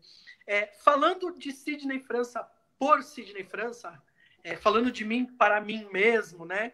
Eu acho que cada vez mais, com o passar dos anos, e nessa transição aí dos 30 para os 40, o que eu posso perceber é que eu tenho para comigo mesmo a obrigação de respeitar a minha visão de mundo. Então, muitas vezes, quando eu falo do Carnaval de São Paulo, que não está como eu gostaria, como eu sonhei na minha infância, eu não quero agredir ninguém, eu não quero ser dono da verdade, eu não quero dizer que quem está definindo os rumos está errado ou mal intencionado. Eu só não posso dormir com essa angústia sem falar numa pergunta de vocês aquilo que eu sinto.